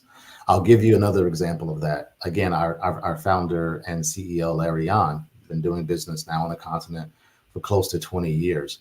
He talks about the fact that when he first started doing business on the continent, he ran into a brick wall because he was trying to import the Western way of doing business into the African continent. And it's just, doing business on the African continent is much more akin to doing business in Asia than it is doing business in Europe, right? It's a different mindset. And so a part of the lessons learned that the cohort members are coming out with is, I can't just export the way that I do business in the United States over to the African continent, because it just will not be successful. I give, and I know when you and I have talked before, I've given this example, but one of my best friends is Nigerian. He is Yoruba, and he's been in the United States now for over 40, 50 years. He considers himself, so he was born in Nigeria, grew up in Nigeria, then moved to the United States. He considers himself a Nigerian living in America. When he goes home to Nigeria, he's considered an American visiting Nigeria. Yeah. right? Because although from his perspective, he was born and raised in Nigeria, his family is in Nigeria. He's Nigerian from his perspective. But the reality is that because he's been in the United States for so long, and of course, life on the continent has gone on, right? Relationships have been formed, relationships have broken. People view him now as an outsider, even though he was born and raised there. And so the same thing happens with Americans coming over.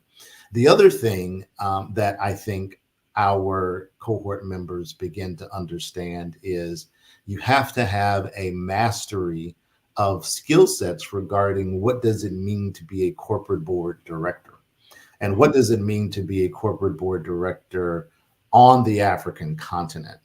So if you look at the United States, much of corporate board work comes through kind of regulation, right? So it comes through Sarbanes-Oxley as a part of the auditing committee and as a part of your financial reporting.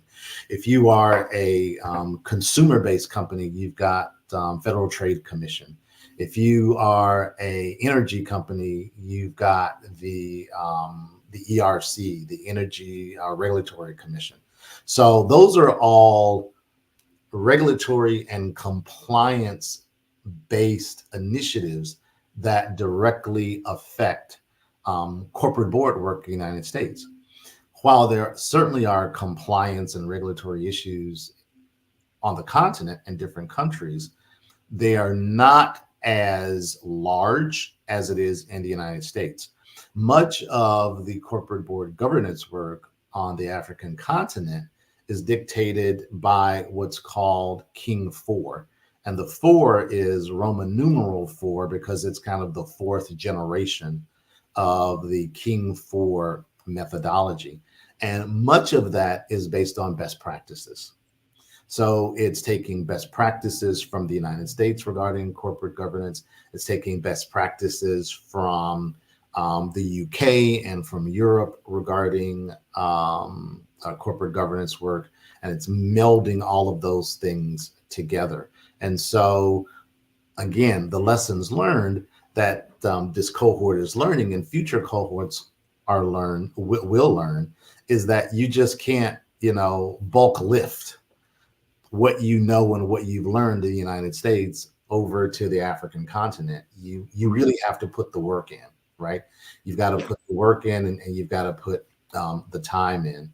I haven't mentioned this yet, so I wanna give our pitch. So www.globalboarddirector.com, and global board director is all one word. www.globalboarddirector.com. That is the URL for our website. We'd love for people to go onto the website, take a look at our video. The video actually gives a great synopsis of who we are and our work. The video was actually filmed in South Africa. So we are truly a international based company and an international focused company. If you would like to interact with us, which we would love, please send us an email at info at globalboarddirector.com. We would love to hear from you. Please also feel free, I'm on LinkedIn, feel free to connect with me on LinkedIn. And I would love to just hear from folks. Well, I'll tell you, Henri, we've got some time left because you're so interesting. And we're going to get some of that information again when Marat comes back up. But here's a question I got. Because and we've been playing your commercial on the Black Business Network, probably for the last 6 months, and I want people to really see what that is about, because that is not something you see anywhere, especially not on mainstream television. Oh, sure, around what you are providing. Here's my question: from the African perspective, yes, the value that the American executive brings, because we have to learn their customs and their disparity and their ethics, but they also have to learn some of ours. Yeah. And I would figure that that's a two-way street, that they are like, wow, because they probably see America on television, whatever. I don't know what their experience level is, but now that person becomes a conduit to truly understand American culture. Do you see that going on the other side of the boat? Yeah, absolutely. And as a matter of fact, it's not in our current playbook, but a part of kind of our phase 2 in terms of our playbook is actually doing cultural dexterity training to African business executives, right? So understanding what it means to interact with Black executives and Black entrepreneurs. And so what the African corporation and what the African CEO is looking in terms of, why should I bring someone on board from the United States, right? So we talked about the value prop for corporations, U.S. corporations. We talked about the value prop for Black executives and Black entrepreneurs here in the United States. But what's the value prop for the African company, right? Why should they pay someone from the United States to sit on their board?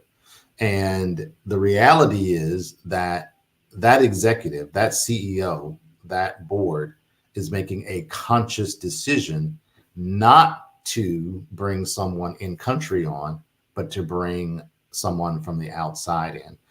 The reason that they would make that decision is that person brings a couple of different things to the table. That person potentially could bring them a new market, or help them bring a new market, where perhaps their current market is maybe just their existing country or just the African continent. This person could open up potentially U.S. market, or help open up the U.S. market for them. The other thing that this executive brings to the table, which is why the conversation is even being had, right? Why should I want to bring a Black executive into my fold? This person has a network, and that network, the Black executive network, even though this particular person that we are placing on their board may not necessarily have specific industry experience, but that person may have great functional experience, whether that functional experience be around sales and marketing, or product development, or supply chain, that they can apply across industries. That person may also bring a network with them that does have specific industry experience. So that gets to the question of, why even have the conversation? Because if I can't get to why have the conversation, as a CEO of a business on the African continent, I have no need to understand about your culture, right? Until I can understand, why should I care about you, right? And so when we are having conversations with venture capitalists and private equity firms, we are positioning our candidates both from their industry experience, their functional experience, and their network. Now, it is important, to the point that you made before, that those African CEOs and their boards understand that there is a flip side of the coin. While the Black executive and Black entrepreneurs should spend time understanding the particular African culture, we also encourage the CEOs and their boards to really try to understand the American culture as well, and to really get to know the executive that they are bringing onto their board, so that their perception is not just what they see on television, which is obviously a skewed view of what America really is. And we've got a minute before Maroc comes up. Help that audience understand these board makeup, because my understanding of a lot of the countries in Africa, they're multicultural, like you alluded to the Asian influence. So people are from, outside of country already. Some of these, major corporations are owned by people in Southeast Asia, or they can be owned by people in the Middle East, as well as some, European board members. Obviously, a lot of people in the country, and then the American. Just help us understand the board makeup from a cultural perspective.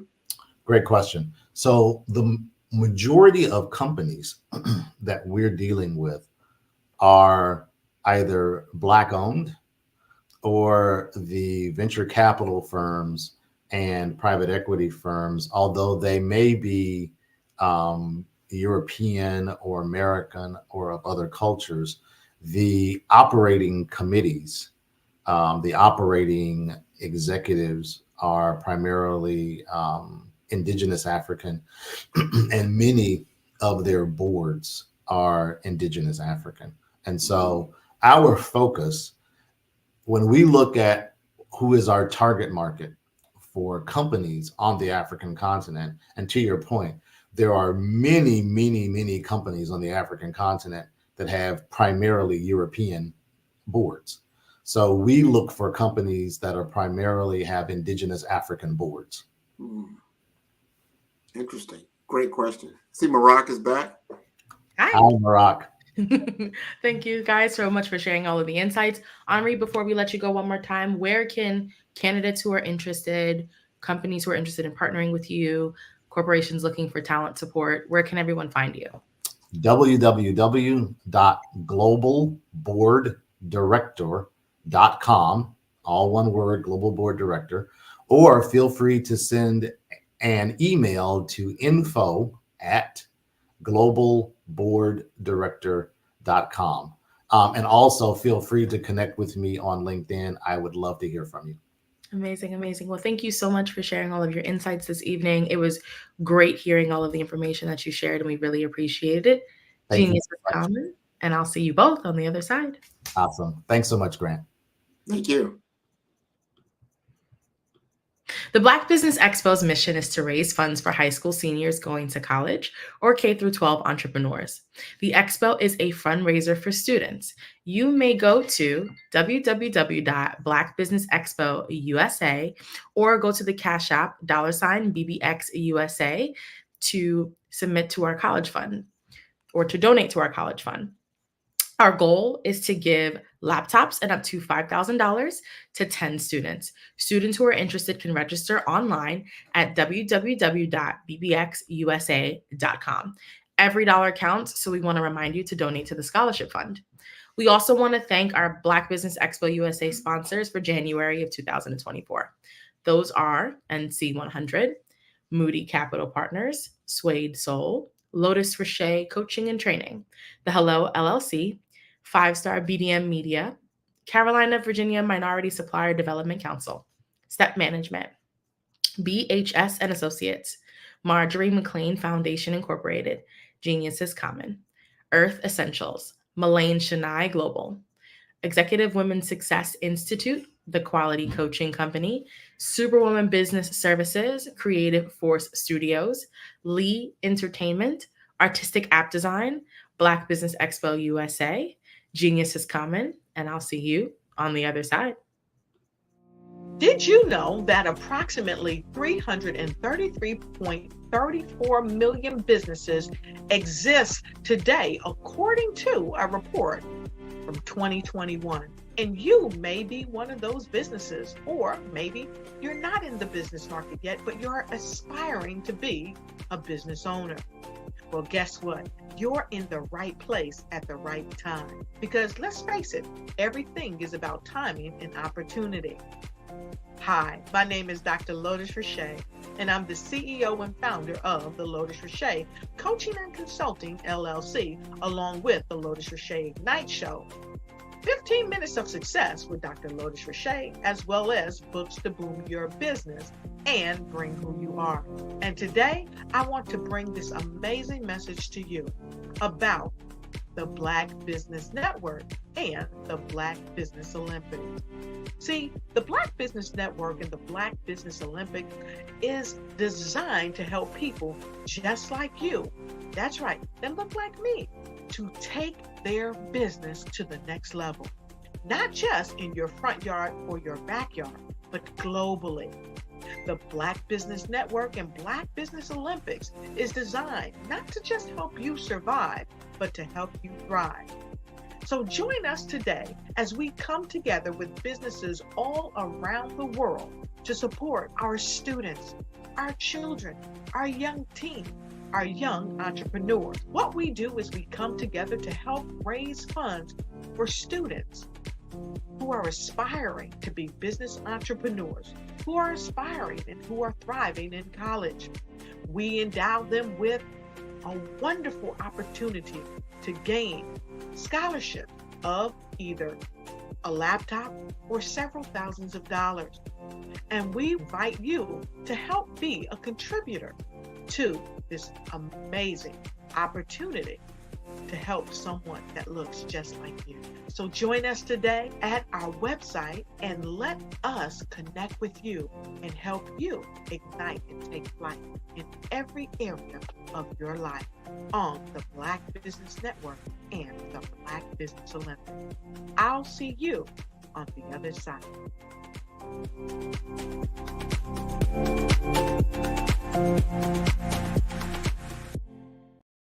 I am from Washington, D.C., but I was raised in Durham, North Carolina.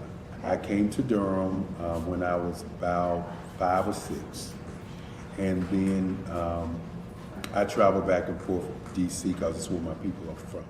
One of the unique things about my family is my mother, she's also an artist. She does quilting, and she does a lot of artistic things. And then my son, he draws with both hands, his right hand and his left hand, like I do.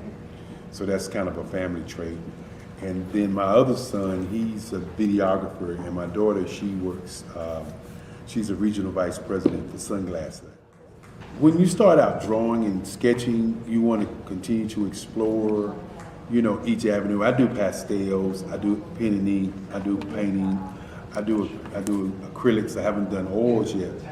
But I try to do all facets of art. What I say to a lot of times to people is, you know, you can't put yourself in a box when you're an artist. You have to explore. And over the course of my life, I've tried to explore different mediums. I also do sculpture as well. I choose my subjects by the intensity that they have in their faces, or the intensity that somebody is moving, because I do more than portrait drawings. I also do I do abstract, and then I do figurative drawing also. Well, what happened in this particular show is that I started out trying to come up with something that would be a little bit different than what everybody else is doing. So I was working on a Barack Obama show, and they wanted me to do some paintings of Barack. And so what I did was, because of the deadlines, I kind of did it kind of fast. And then I realized when I was doing it fast, I enjoyed it. And so then I started doing other pieces the same way, and I started to enjoy those pieces also. And so I came up with this particular style. And it's a style of lines and colors. And what's interesting is that when I was in college, I did a show called Lines, Colors, and I talked about the boldness of the blacks, the hotness of the whites, and this is how this has come about, you know, later on in my life. And the colors comes from a lot of the entertainers that I work with, where they wear different colors. They don't wear, you know, your plain reds or your whites. They wear different colors, and so that's also another piece of what's giving me the colors.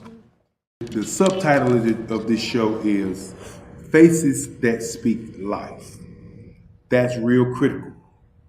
Faces that speak life. Each one of these pieces is a life source and a life energy that's being put on display for people that are looking at it. You know, I always say in terms of my art, it's not important that I draw them. It's important what you get out of what I draw. You know, I don't try to I don't try to just draw it because you like it. People wanted me to do prints. I didn't do prints. You know, people asked me to do different people, but the people that I choose are people that make a difference in the lives of people in the world. So the human landscape idea was, again, as I say, the lines represent your emotions, it represents your ideas, and it represents your journey as a human being. And that's why you get the different pieces and the different looks. And as you notice, I try not to do one look that looks alike another look. And that's what's the most important part of this show.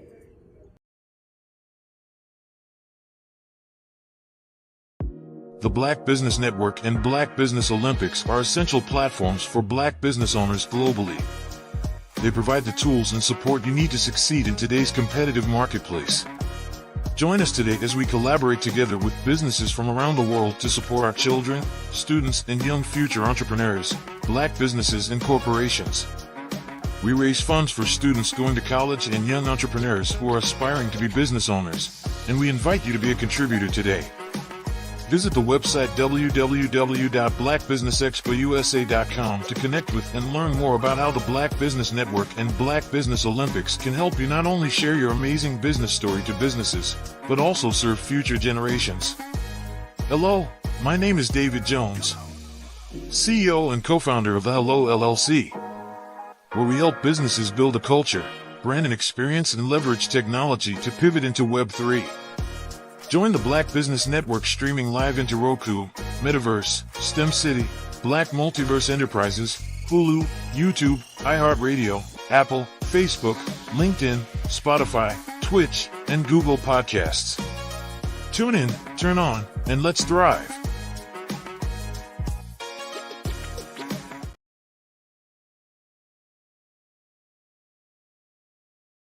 Are you a forward-thinking entrepreneur or business owner? The world is changing faster than ever, and it's time to pivot and adapt to the future. Hello LLC is here to help you do just that.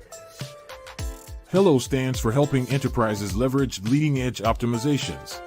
Our innovative solutions can streamline operations, reduce overhead costs, and give you a competitive edge in a market projected to reach $5 trillion by 2030. By pivoting to the metaverse, businesses can tap into a rapidly growing market that is projected to be a significant part of daily life for 25% of Americans by 2026. As a full digital metaverse agency, the Hello LLC can help you create custom solutions to streamline operations, increase productivity, reduce costs, and drive brand recognition.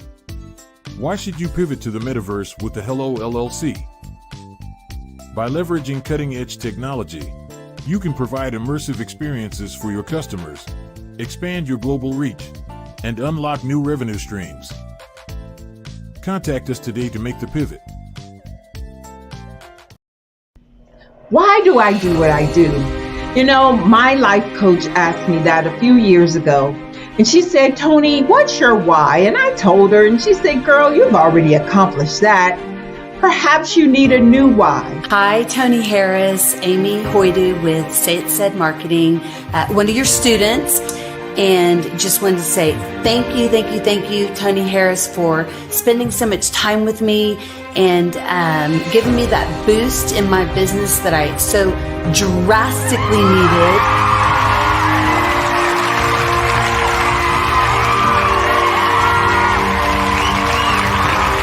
My why is to touch, move, and inspire my clients to take drastic steps to be better than they were before they met me. I'm a resource. I'm a connector. I want to help people build deeper relationships that are beneficial to their life and business. That's what I do best. So, first thing you got to do is show up. And speaking is a way to magnetically attract your ideal client to you. How many of you use social media that way? Absolutely. And this is how you look to the world. Drastic steps are the steps that are needed to be successful. And my business is drastic denotes a mindset. getting out of your comfort zone, doing something that you don't necessarily feel comfortable doing, want to do, but you know it's a necessary step to be successful in your business. I get the most satisfaction when I see my connections flourishing into relationships long after I am gone. Hi, my name is Jasmine Augustine with Media Jasmine, and I've joined several networking and referral groups in the area. And Network in Action Northeast Houston with Tony Harris Taylor is one of the best organizations that I've joined. I love that piece of what I do, and it is what fuels my fire.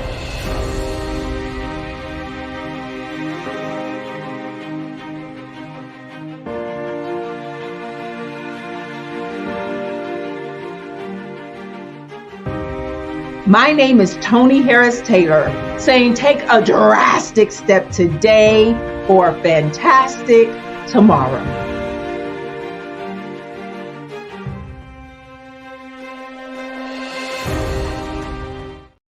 Follow the Brand TV broadcast host, Grant McGaugh, as he visits with top executives and entrepreneurs to find out their secrets of success with their personal brand. Follow the Brand TV broadcast host as he focuses on brand development to build better relationships, bring value to your business, relationships, and career. You will enjoy listening to each episode that is tailored to speak to you directly. If you're looking for this type of clarity in terms of building your brand, you have tuned into the right station.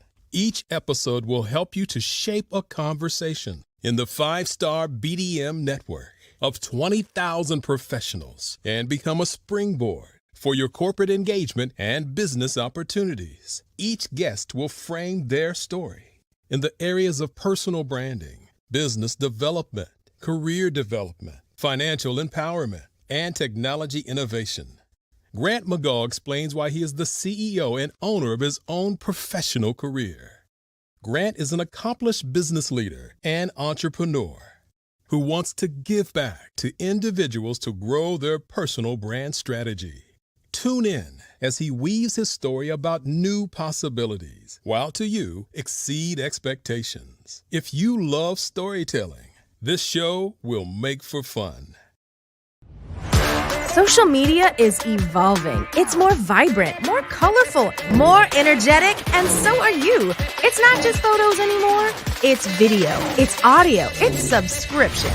And now there's Fanbase, a new monetized social network. Fanbase delivers the complete native app experience with full content monetization for every user. No algorithms that shadow ban your engagement or growth, and no ads.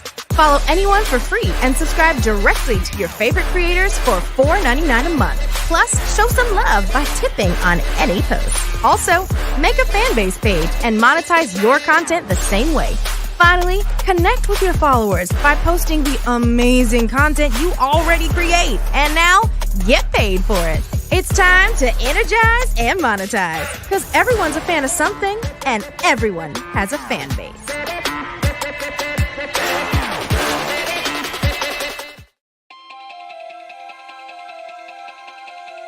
Could you live without income for the next year, 2 years, 3 years, maybe even 5 years? You might be thinking, well, that's a silly question. Well, is it? What if some medical event occurs in your life where you no longer can be the superstar in your household and generate that income? Or what about a planned event where your income comes to a sudden stop? Perhaps your employment has been terminated or your business has ceased operating. Are you prepared with a backup financial income? Or what about those voluntary events in life where you decide it's time to disconnect, perhaps retire, stop working? Do you have a backup income plan or something in place? I'm Sabrina Protic, your financial coach, helping you develop an income plan. Your financial tomorrow depends on what you do today. Connect with me for a bright and secure financial future.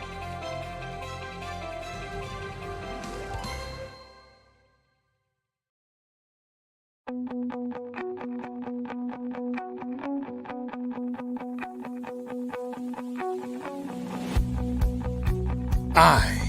am Black Business. From the moment I wake until the time I sleep. Yes, I am Black Business. I am Black Business. Tell me, are you Black Business? I am Black Business. Do you support Black businesses? Listen, I support Black business because I am Black Business. Black Business Expo, one of the largest business showcases in the history of Black business in the world. The world! Sign up today at www.blackbusinessexpousa.com or call 919-308-9090. I am Black Business.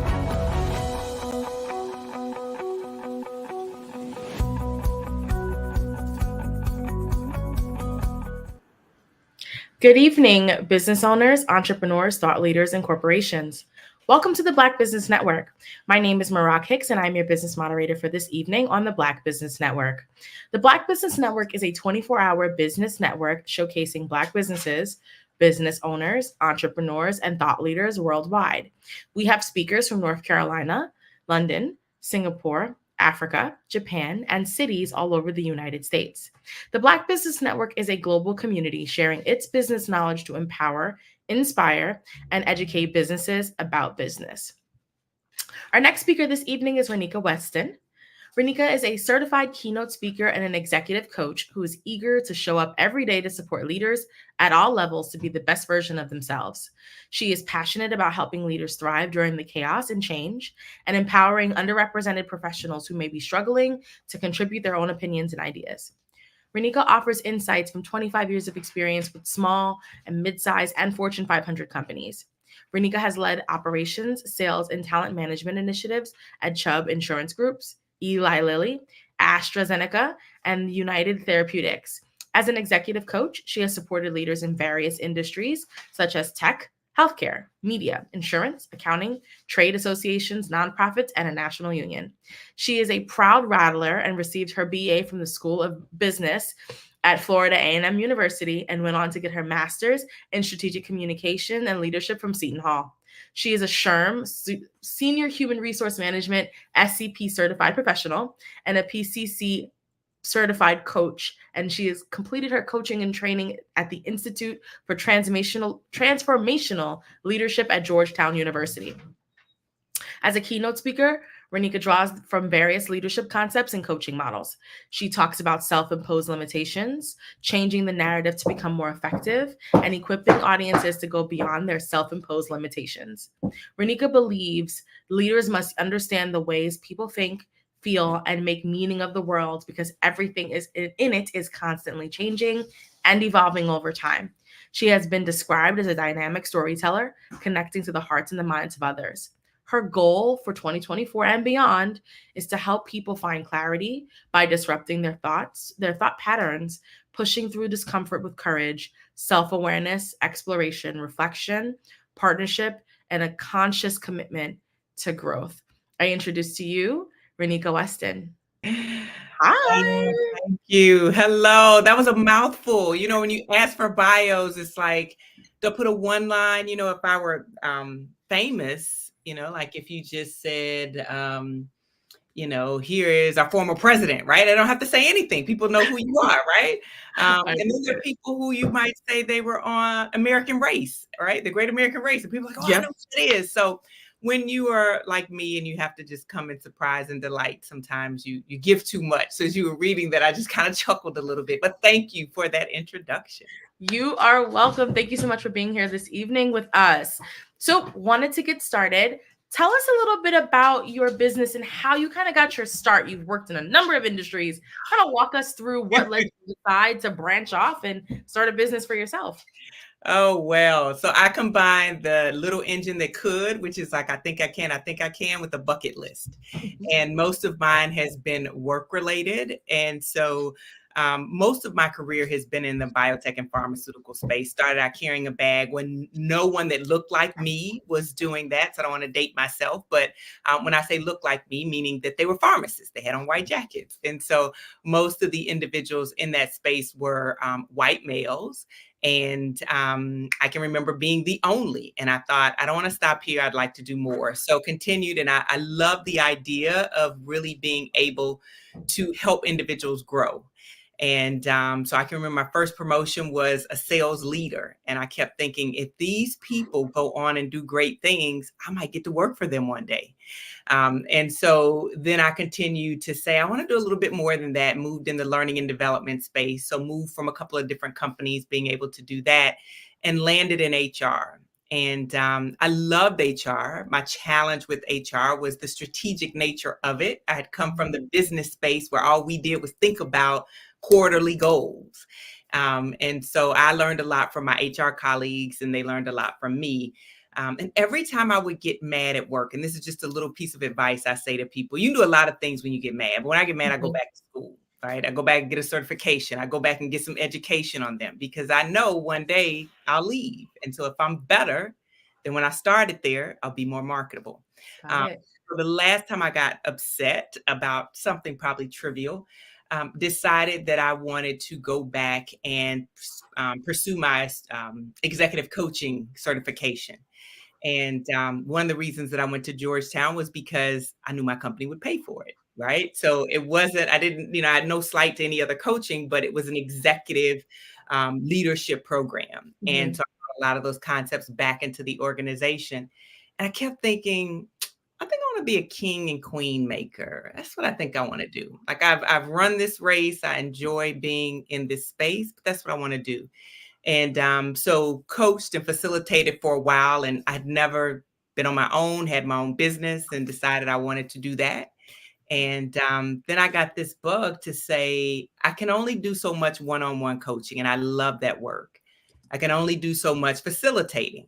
But if I stand on a stage and there are more people out there, I can get my message out to many. So that has been my road from corporate space all the way to stages doing keynote speaking.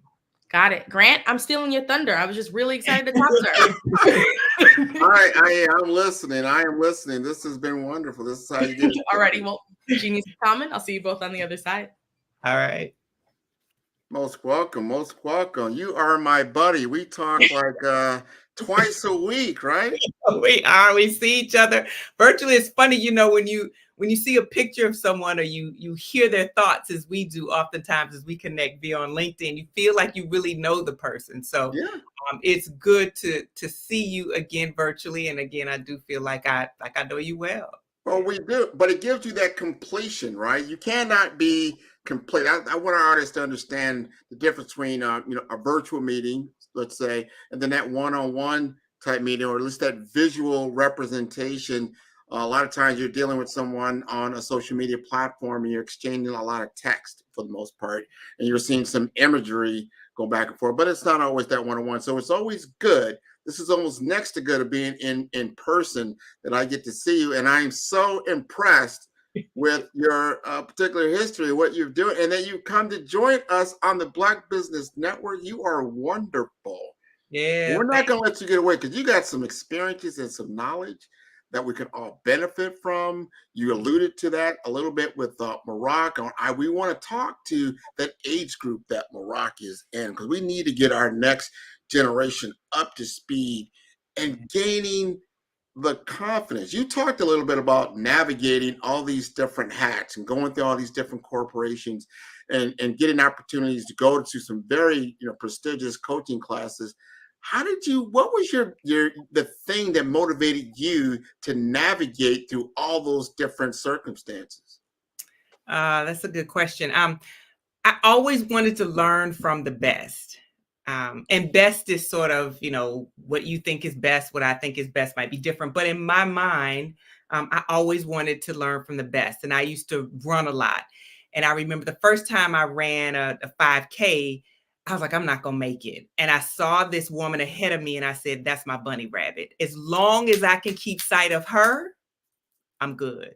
And so I've always had in everything that I do, from it be, when I worked in corporate to now working for myself, I always pick someone, or it could be a community of folks, and I say, that's my bunny rabbit. As long as I'm tracking with them, learning from them, and community with them, then things will work well. And I've always believed that the truth hurts once and lies hurt over and over again. So I'm consistently asking people for feedback, feed forward, or whatever you want to call it, just trying to figure out how to sort of better myself. I only get so many days on this earth, and while I'm here, I gotta do the thing while I'm here.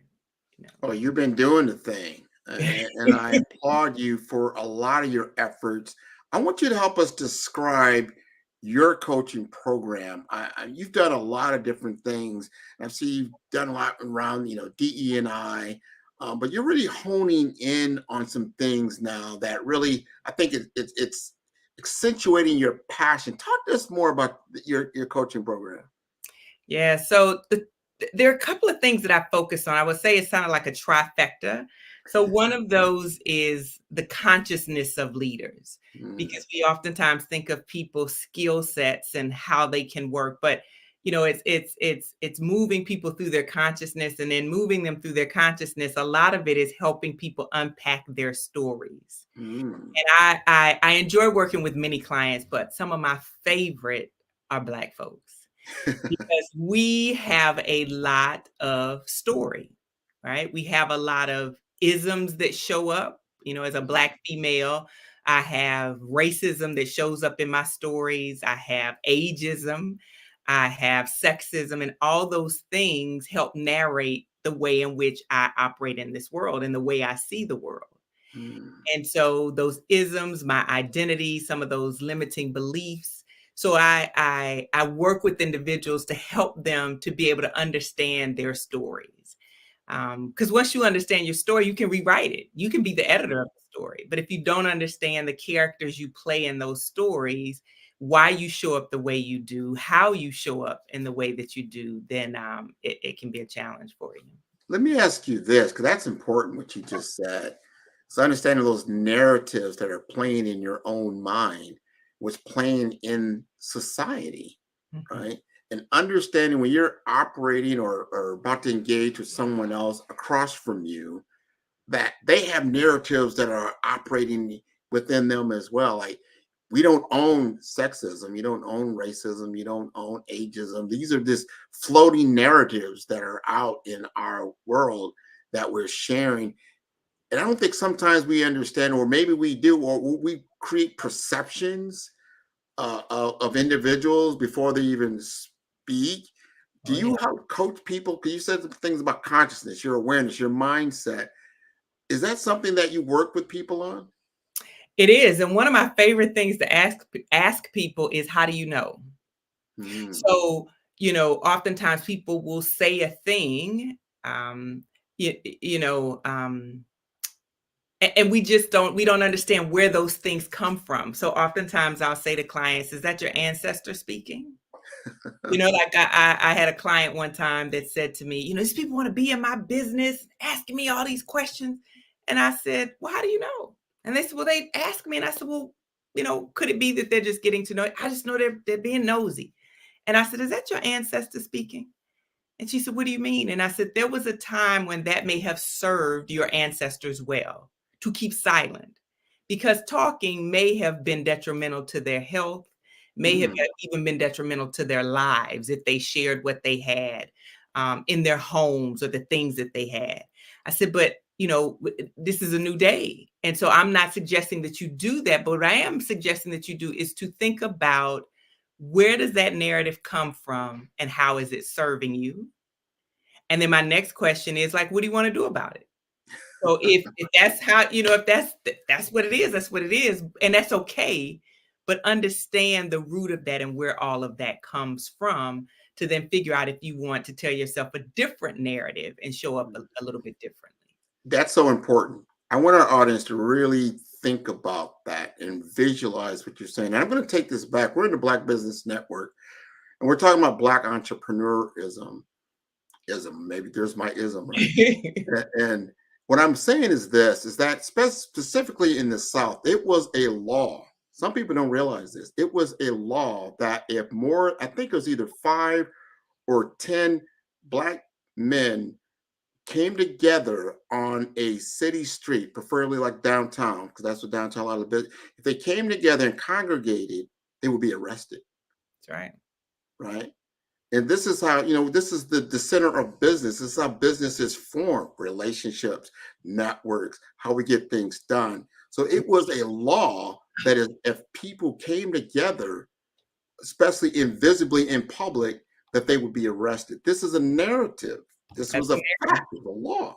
Yeah. But remember, that was your grandfather's experience that gets handed down. So when we start to think about why certain groups of people, especially like Black people, Black Americans, always kind of like go individually instead of as a team, as a culture, some of that narrative may have come from the past.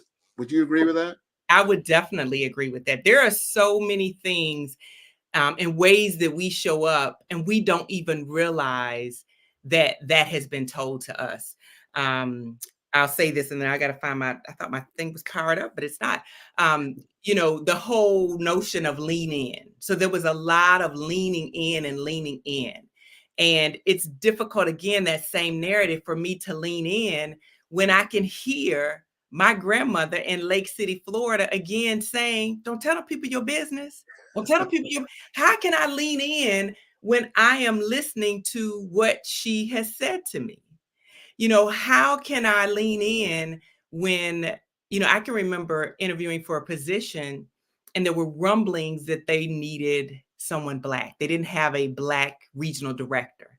And so if the story that I'm telling myself is they're only hiring me or they're only they're only bringing me in for this interview because they need a Black female, that's a narrative that's going to show up when I'm sitting there in that interview. Can't help but show up. Yeah. Man, see, now we're getting into some real discussion. You want to talk about it? Let's talk about it, right? Let's talk about it. It's unpacking your inner self, but unpacking, and I've seen this narrative play out over the last year or more and more.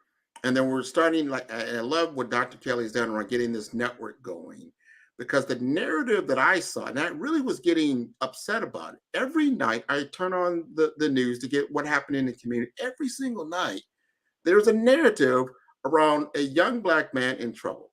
Yes. Every night. Yes. And he said, well, maybe that's only in Miami. That's where I live. No, every city I travel to, every single night. So you're going to tell me we are 15, 16% of the population, but we are 99% of the criminality that's happening in this country that you want to report on every single night? Mm-hmm. Really? So this is this narrative. So when you work with somebody, you have this narrative, someone else does, and then you're going into the workplace and all these things accumulate. And then when we get things like George Floyd and what happened, and then if you work from home, maybe it's not as bad. But think about it, you go to an office and you're surrounded by all kinds of different people. And here you are, you have to represent not only yourself, but your entire culture. How about that? So let me ask you this about that representation, because that is a narrative that we tell ourselves. Yeah. If I don't show up, or if I don't perform, that's ruining for everybody behind me. And I actually said to an employer one time, because I was the only, and I asked them the question. I said, I know I'm the only person here. What do you think about that? And they pretty much didn't think much about it. And I said, if I don't make it, if I'm not successful, would that hinder you from hiring somebody else that looked like me? Mm-hmm. They kind of thought about it, and I asked them, I said, please don't let it. Please don't let it, because I am an individual and that's a lot of pressure for me in this role, to have the pressure of being new as a leader and also have the pressure of knowing that if I don't make it, that you will not hire anybody else that looks like me. So just promise me that. You don't have to promise me anything else, but promise me that. And they were shocked a bit. and said, okay. And in that moment, whether they made good on it or not, I could breathe. I could be Renika and show up and do the things that I needed to do versus having the weight of my people on my shoulder with every decision that I made. I love that, man. You have to be your authentic self. Yes.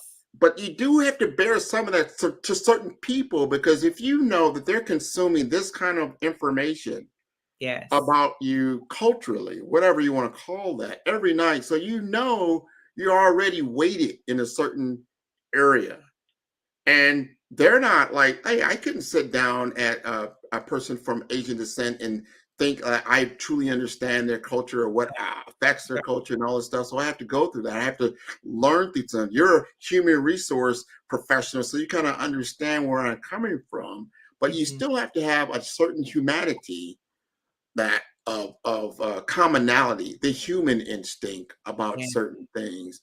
But understanding what the belief systems are around the people that you're dealing with and yourself and how that all plays out. So I commend you for what you do, because you sound like somebody like, we need to get on the couch, right?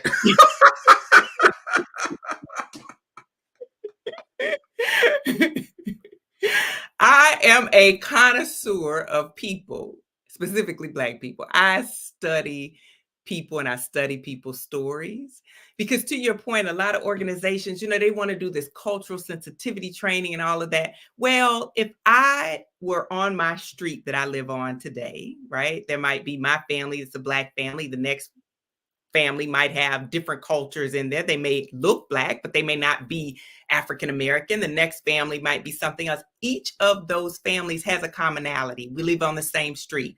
We live in the state of Maryland. But where did they grow up? So what they bring to that street is also, what the customs that they grew up in. And if you took two families, even if you took two Black families, you took one from the South and one from California, there will be some commonalities, but there are going to be a lot of differences. True. So that's why we have to hear and understand people's stories versus just trying to say, oh, I know who that person is.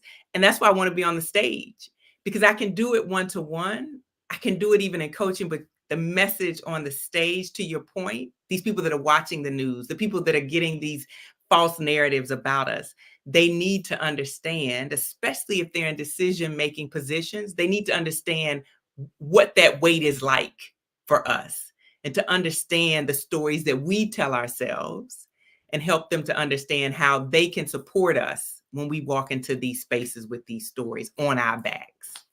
And we do. And because those stories, they haunt us, some of them, right? Mm-hmm. It's like we're about to go into Black History Month, or the history of Black history in America, unopposed to some senators from South Carolina don't want to realize there's some racial overtones in this country that were definitely institutionalized. Wasn't somebody's opinion. It was there, but we are reminded of it every single month. Some of that is good, some of that is bad. It's like, well, what are we doing now is so important. And I have white friends, I have all kinds of different people. And they'll say, well, no, Grant, you're different. And that's what I don't like hearing that. What's your response? We're talking about you, we're talking about somebody else. You're different. What do you say when they say that? Tell me what you say. What do I say? Yeah, what do you say? Honestly, that's a teaching moment. And I had a friend of mine say that. I said, what do you mean by I'm different? Well, you're not like what you said. Well, I'm like the guy in the news you just saw last night, unfortunately, because I would tell them, like, poor people are poor people. Most of those people you see out there are socially disadvantaged people. That's right. Right. I'm not at that level. So yeah, I am different from that aspect. But however, I have been in different areas of the socioeconomic level throughout my life, and then my family's life, and my family's life. So I can understand the situation. I don't want to be in that situation. Doesn't mean when I leave your house, I'm going down to a criminalized area. No, but I don't want you to think that every Black person that you come across lives in some kind of criminalized area. Or all those stereotypes that go along, like every Black people is like on some kind of welfare program. Everybody that you know doesn't speak well. Everybody knows looking for a job or don't have a really good job or not a job that not like your job. Is that what you're trying to say? So those narratives are the narratives that we need to like really just get rid of. You're very educated. I love what you're doing, Miss Weston. Oh, cool. Miss Weston, and how we interact. And me and you, just so the audience know, me and you, we interact every week with people from all walks of life. Yes, we do. And we interact with what their business is all about, what our business is about. No one has anything about that. We all interact and we learn from each other. And I would like to see that more of the majority instead of the minority as far as experience. Me living in Miami, Florida, I've learned that. Everything you just said. Just because a person may look a certain way doesn't mean they are what you perceive them to be. That's right. So many people walking around here, they might be light skinned, meaning light Caucasian or something like that, but they could be Cuban, they can be Jewish, they can be from Australia, they can be from New Zealand. You've got to allow that person to define themselves. Yeah. So that's my question I want to ask you. How do you want to be perceived professionally and personally? I want to be perceived as a Black woman because my lived experiences are as a Black woman. You know, I tell people that I have Southern roots and Midwestern limbs. So I'm from the South. So the way that I see the world and the accent that you hear is the South. So first and foremost, I want to be perceived as a Black woman. I don't shy away from that. That is who I am. But I also want to be thought of as someone who's a professional who brings a bit of experience and one that is very curious because I am a very, that's just who I am. And I think that's enough. Once people meet me, they can figure out who they want me to be or what they think I am. But those are the things that define who I am. Curiosity. I got to say a mother because my son, if he watches this, he says, you didn't even say you were a mom. Yeah. So those will be the things that are important. Yeah. Well, let me ask you this, and I hear this a lot. And, you probably heard it, imposter syndrome. And I want to define it a little bit. Meaning, can you be your authentic self in your work environment? Or do you have to like assume a role that then you have to come in and out of during certain parts of the day? Oh, great. I've got to charge this right here, but I'm going to answer this question because I have got to answer this question. So I'll talk as I'm plugging this in. I don't know why I get a different charger, but so the question is, can you be your authentic self? Yeah. And I would say yes, but understand that there could be consequences for that. So as a kid, I remember telling my father, people are not going to tell me who I can be and what I want. And he said, well, they're going to control you a little bit. And I'm like, no, people won't ever control me. He said, well, depending on how much you make, they'll control where you live. They'll control what type of car you drive. They'll control the restaurants that you can go to. And I thought, well, that is true. So there are consequences when we say we want to be ourselves and we don't want to conform. And I do believe that you do have to be your authentic self.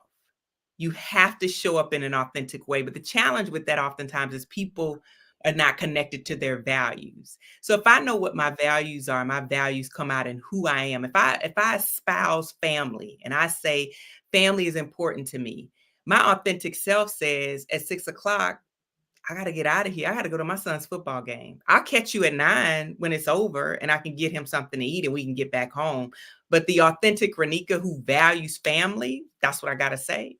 If I left the company because of my values. I didn't realize it at the time, but they said that they valued creativity. That was part of their mission statement and all of this. Well, something happened and they couldn't pivot. And I kept asking them about where's our creativity? Why can't we do this? And they just couldn't. And I couldn't, to me, it was like they had lied to me. Right. And I just, at that moment, I started looking and I left that organization because of that. So my authentic self would not allow me to be a part of something that was clashing with my values. I didn't know it at the time because I don't think I knew what my values were.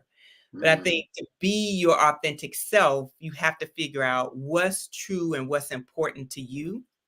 And once you figure that out, it's like a freedom that nobody can take away. They just can't. Do you feel that?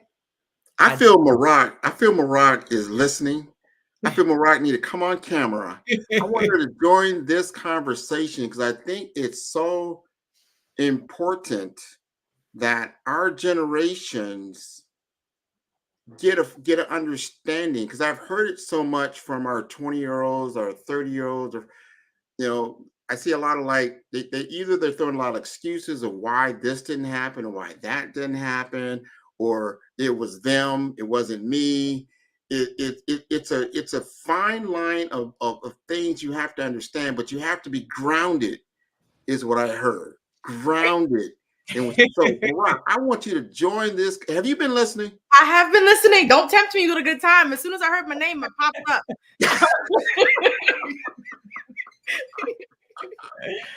I want to get your opinion. Like, I want you to chime in. How do you feel in your roles that you've been? Can you bring your authentic self to the workplace?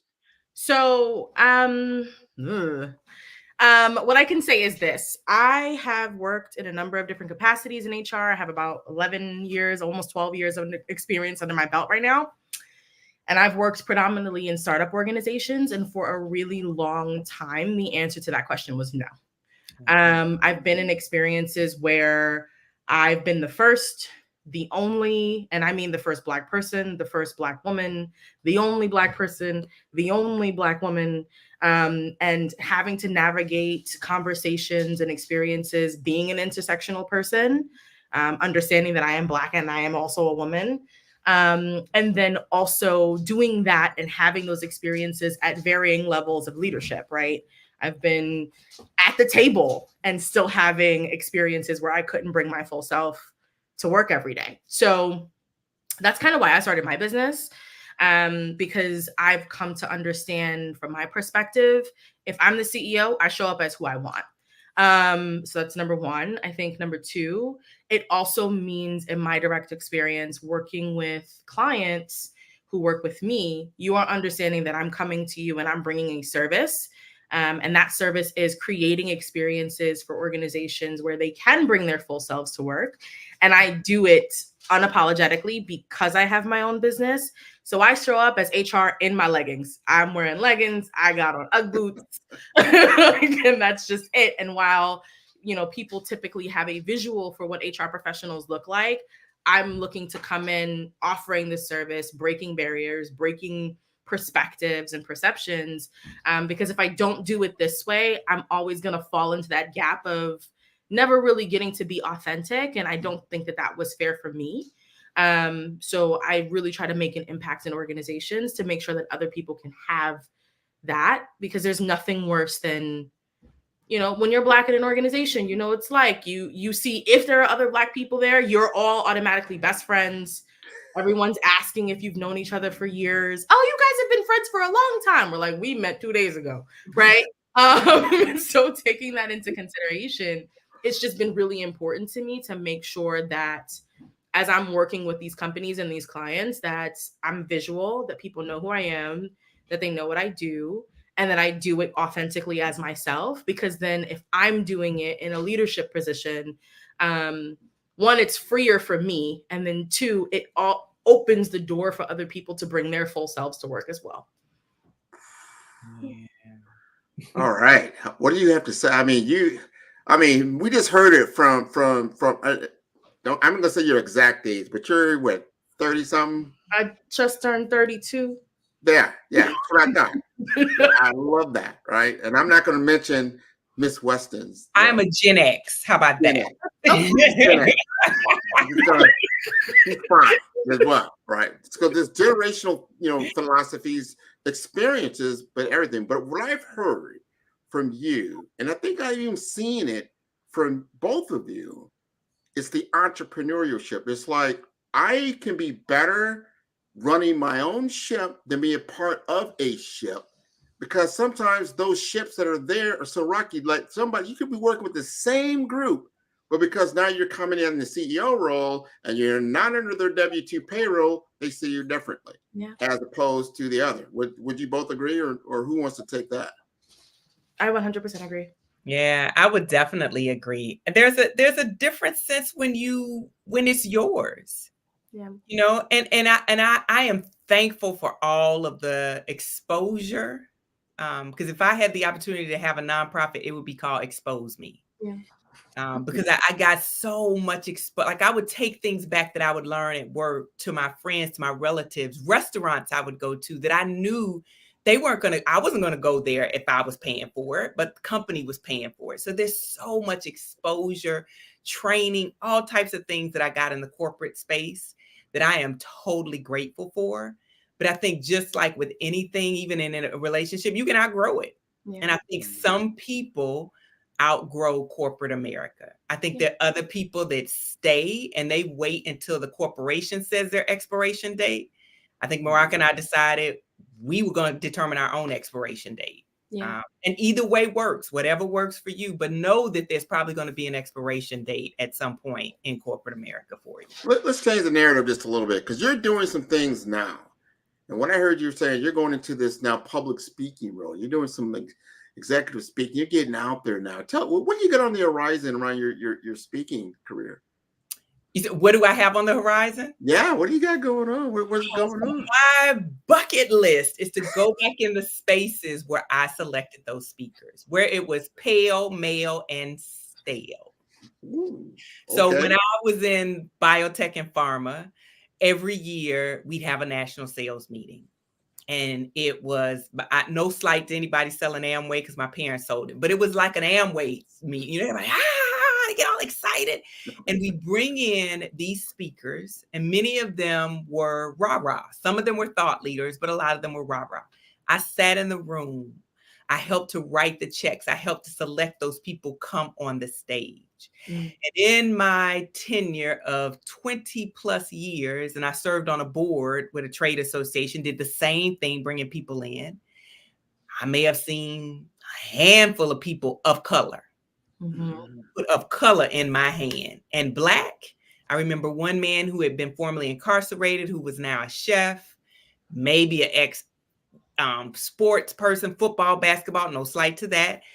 But my thing was, you know, that's what I want to do. I want to get on the stage, and I don't want to rah-rah inspire people. I want people to lead transformed. I want the message to be a message that leaders and the people that they lead can hear, and they will walk away being different. They will see each other different. They will interact differently with each other. So that's how I got to it. So, Marak, if you went to this conference that she was going to be a speaker at, how would you feel about that? I mean, that would feel great. I've been in the seat at those conferences. I've also planned a few, and very seldomly do I get the opportunity to see someone who looks like me, right? In a professional environment, leading a conversation, a discussion, a thought, a topic to kind of rev up a team or to really transform a perspective. That doesn't happen often. Working the conference circuit and being a speaker, I've seen that there's often not a lot of us in the room. So that would make me feel incredible. I would be super hyped for that. I think that's important. And that you're breaking down some walls out there, some glass ceilings out there. I know there are other Black female speakers, but like I said, there's not a lot. And you don't see them as visible as I would like. Especially like I work a lot in the healthcare realm. A lot of healthcare. 70% of the workers in healthcare are women. Why would you not have a woman speaker? And of the workers, I mean, the entire population is probably 30 to 40, maybe even 50% in certain areas that are people of color, right? So representation does matter if you want to get across a message, and that's going to resonate. It's going to speak directly to the people. Like, so you don't want to just rah-rah something like when you go walk out the door 3 days later, you don't even know what they're talking about. What's something that's actionable, something you can relate to. So I like where you're going with this. You've done a lot of different things. We got about another minute left. Leave us with some last thoughts before before we part? Oh, wow. I think the one thing that I would say is that although I've done a lot of different things, I'm no different than anyone else. I think you just have to be intentional about what you want to do.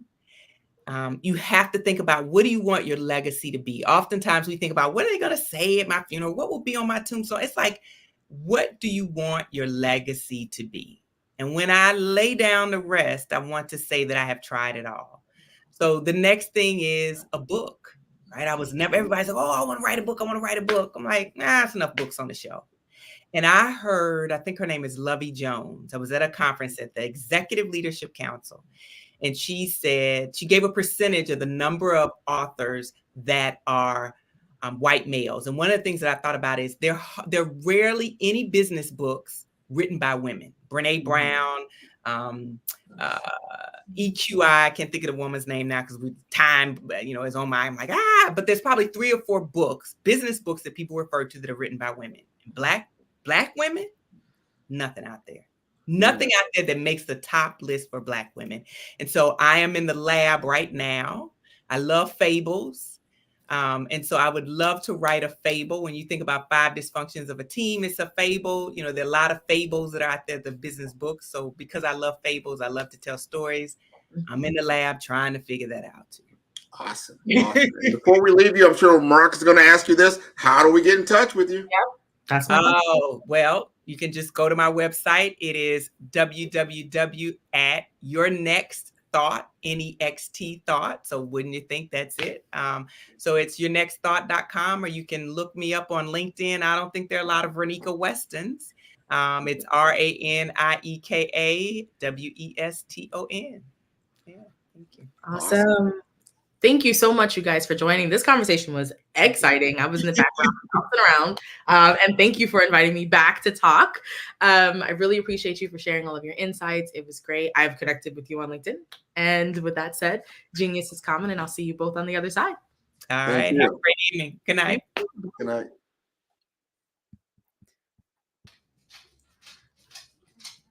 The Black Business Expo's mission is to raise funds for high school seniors going to college or K-12 entrepreneurs.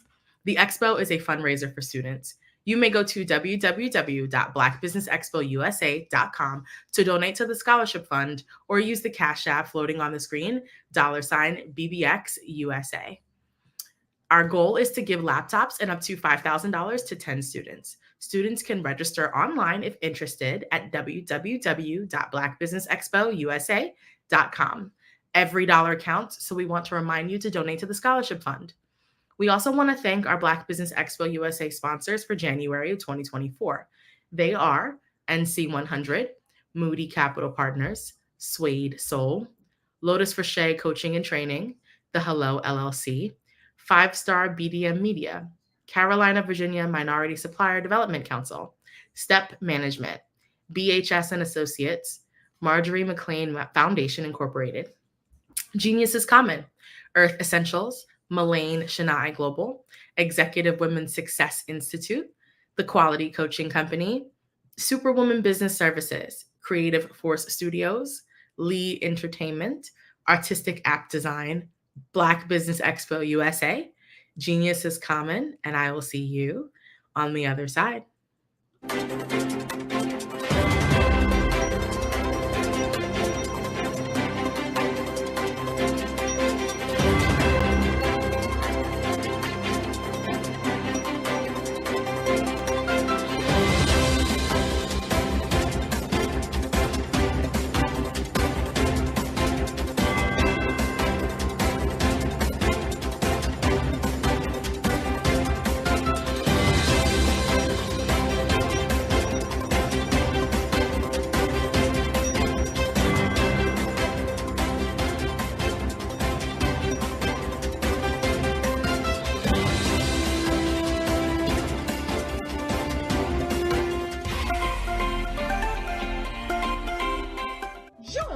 Dr. Eric Kelly III and a host of phenomenal speakers from all around the globe for this 7-day virtual event that you don't want to miss. The mission of the Black Business Expo is to raise scholarship money from kids all the way from high school all the way from college. The Black Business Olympics is one of the largest Black business showcases in the world. It is an opportunity for businesses and companies to showcase their businesses globally. We are going to be giving away laptops up to $5,000 away to students. Again, I'm Olivia Appleberry, the founder of 2 Cents Finance and one of the speakers for the expo. I am so excited to see you there. For more info, go to www.blackbusinessexpousa.com or call 919-308-9090 and hope to see you there.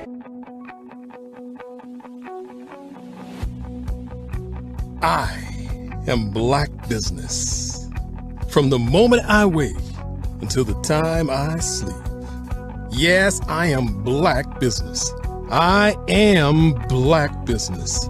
Tell me, are you Black Business? I am Black Business. Do you support Black businesses? Listen, I support Black business because I am Black Business. Black Business Expo. One of the largest business showcases in the history of Black business in the world. The world!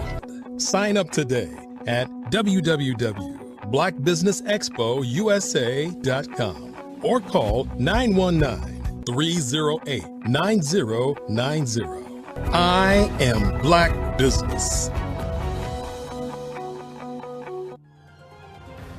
I am Black Business.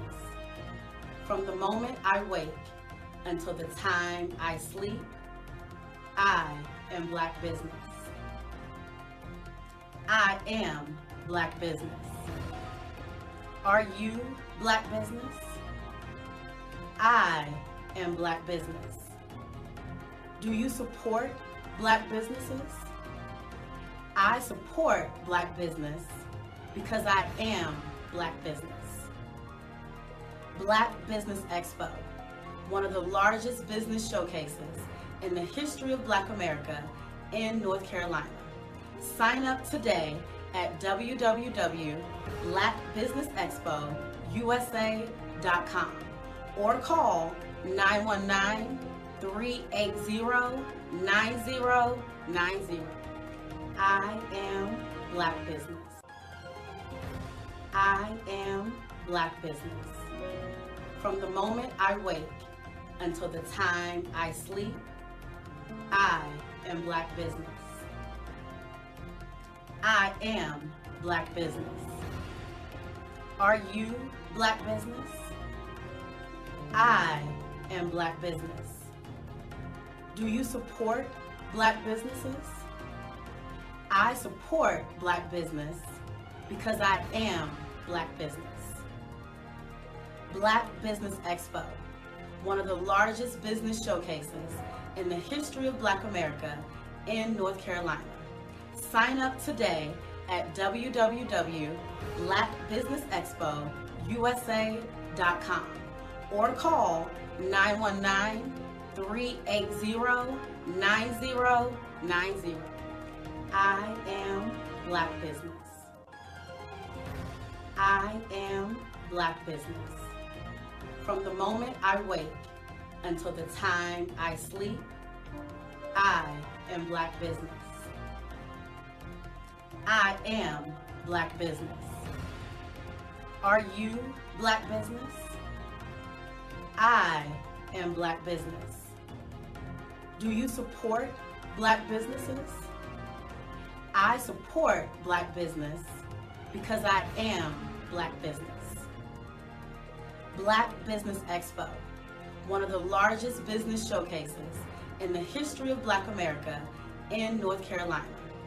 Sign up today at www.blackbusinessexpousa.com or call 919-380-9090. I am Black Business. I am Black Business.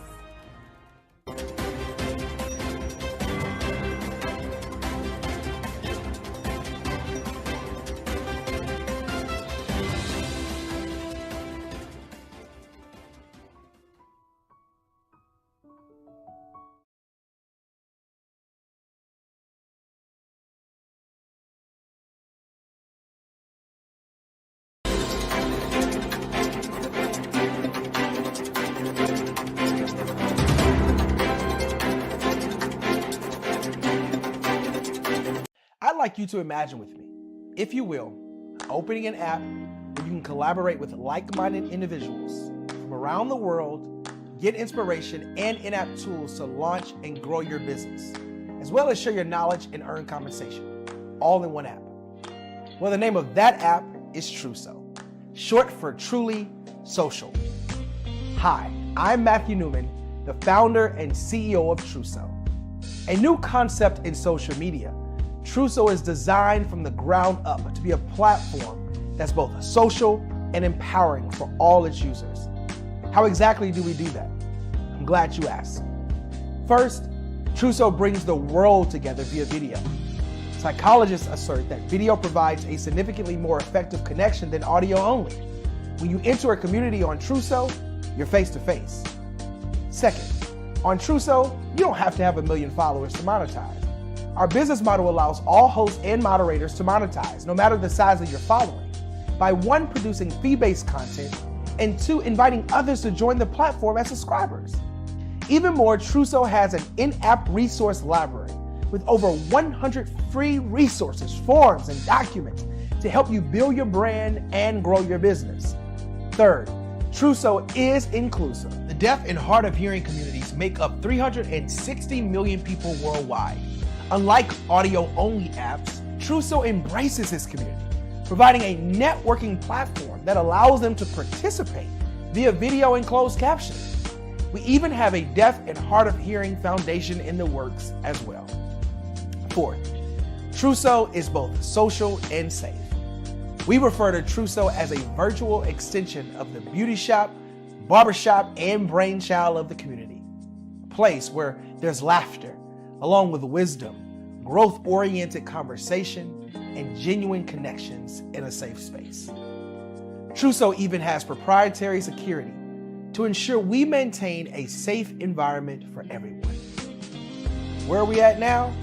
Truso is live, y'all. We've launched in beta and we're acquiring users daily.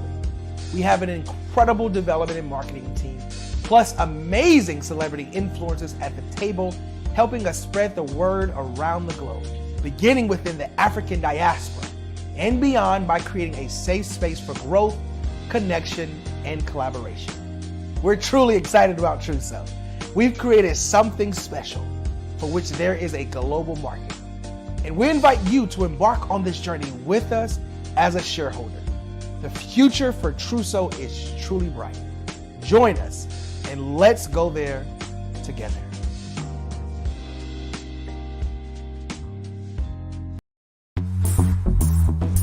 Attention all entrepreneurs and companies. Are you looking for reliable and efficient virtual assistants and back office support to help you manage your business tasks? Look no further than Superwoman Business Services. Our team of virtual assistants provides a full range of administrative support services, including operations management, social media marketing, and much more. We also offer website design services to help you create a professional online presence that reflects your unique brand. In addition to administrative support and website design, we offer business development and structuring services to help you grow your business and achieve your goals. We'll work closely with you to identify areas of improvement and develop a customized plan to help you reach your full potential. At Superwoman Business Services, we understand that running a business can be overwhelming and time-consuming. That's why we're here to help you fly high and achieve success. Our virtual assistants are highly skilled, experienced, and dedicated to providing you with the support you need to thrive. Come fly with us and take your business to new heights. Let us help you become the superhero entrepreneur you are meant to be.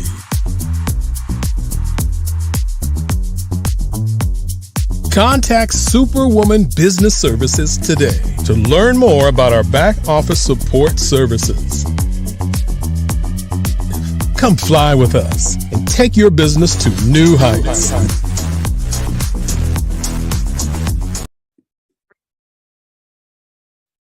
Hello, I'm Dr. Madeline Ann Lewis, President and CEO of the Executive Women's Success Institute. And my genius is helping women accelerate the path to success. You know, I was blessed to have strong women in my life who encouraged, motivated, and pushed me to do my best and to never even think about giving up on my dreams. So I say to women, we must show up to rise up. We have talents and potential, but who will see them if we don't speak up and get noticed?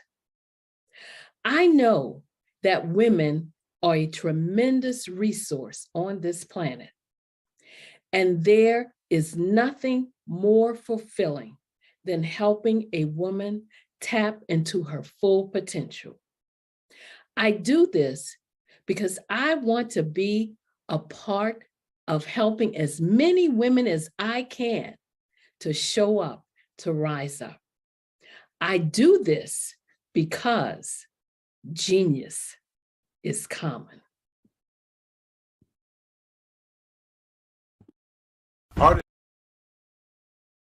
Artist to me is a creative expression of something from nothing.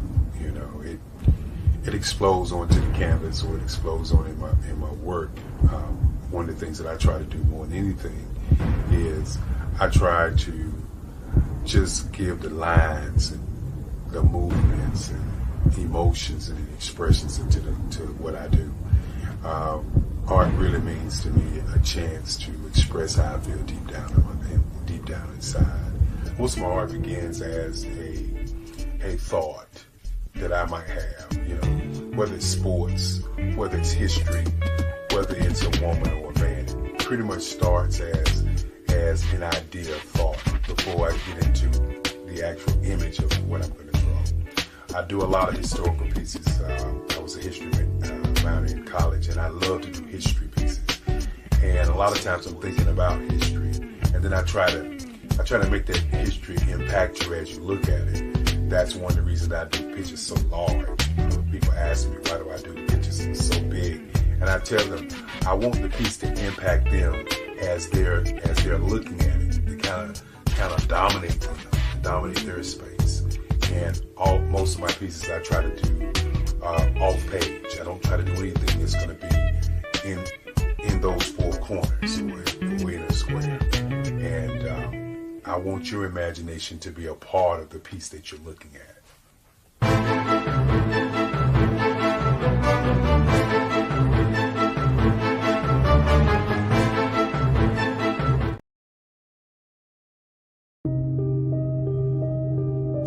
The Black Business Expo is changing my life. This year, they are giving away laptops and even $5,000 in cash to students just like me. I'm Alexis, and I want to go to college to fulfill my dream of becoming an entrepreneur. Help the Black Business Expo going to www.blackbusinessexpousa.com and also becoming a vendor, a sponsor, or donating.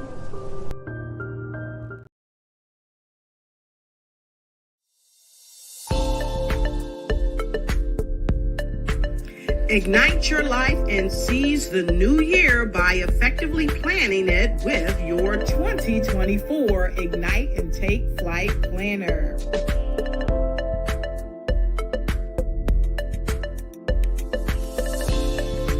It's time to navigate your success with strategic project management. Win with inspiring quotes from inspirational people that will guide you to the success you deserve.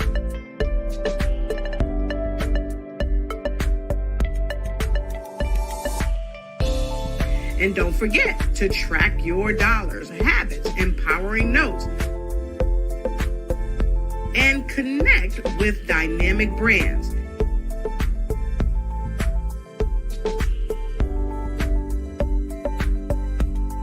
It's never too late to start planning your success. Get your copy now.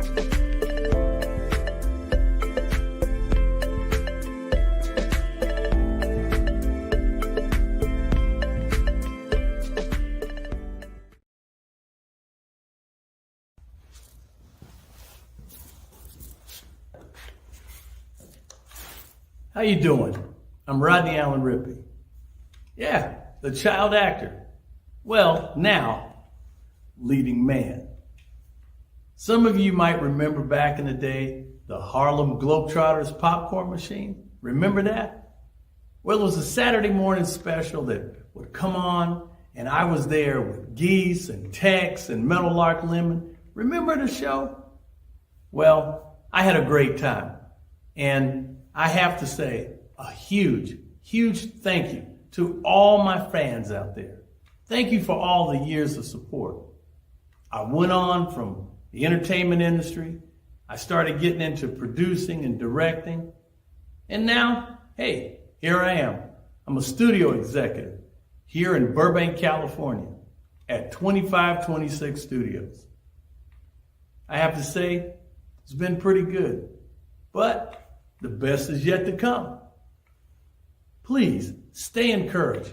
Keep reaching for your dreams and never forget that genius is common. Remember that. Genius is common. No matter what anyone says to you, no matter how tough the road may get, keep striving. Keep reaching for your dreams. And always know that you are worth it. Everything that you put into yourself, everything good that you pour into your life, you are worth it. And when the times get tough, when things don't go exactly right, it's okay. Dust your shoulders off. Stand up strong. And remember, genius is common.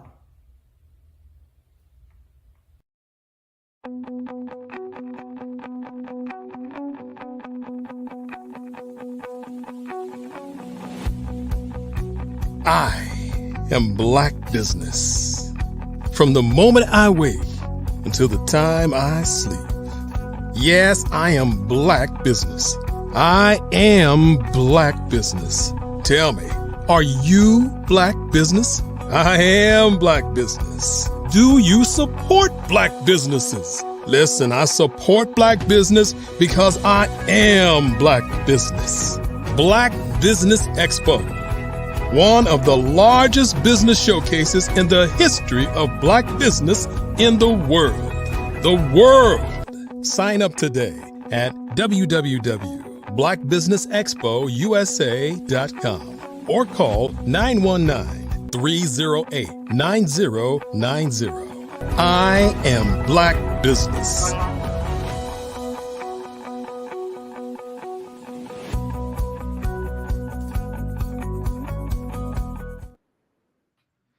Good evening, business owners, entrepreneurs, thought leaders, and corporations. Welcome to the Black Business Network. My name is Marak Hicks, and I am the founder and CEO at Miracle Recruiting. I am your business moderator for this evening on the Black Business Network. The Black Business Network is a 24-hour business network showcasing Black businesses, business owners, entrepreneurs, and thought leaders worldwide. We have speakers from North Carolina, London, Singapore, Africa, Japan, and cities all over the United States. The Black Business Network is a global community sharing its business knowledge to empower, inspire, and educate businesses about business. Our next speaker is Jean Baker. Jean is the Director of Corporate Affairs for Art and Kingsley Agency, co-host of the Keynote podcast, and past host of Jean's Tune-Up Time, the ultimate discussion about leadership. An accomplished and seasoned sales leader, Jean has a wealth of experience with over 22 years in sales, 20 of which were in sales leadership positions.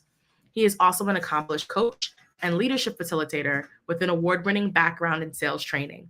He is a certified partner with the Management Research Group, the Global Speakers Platform, and the John Maxwell team, and is available to consult with individuals, corporations, and nonprofits.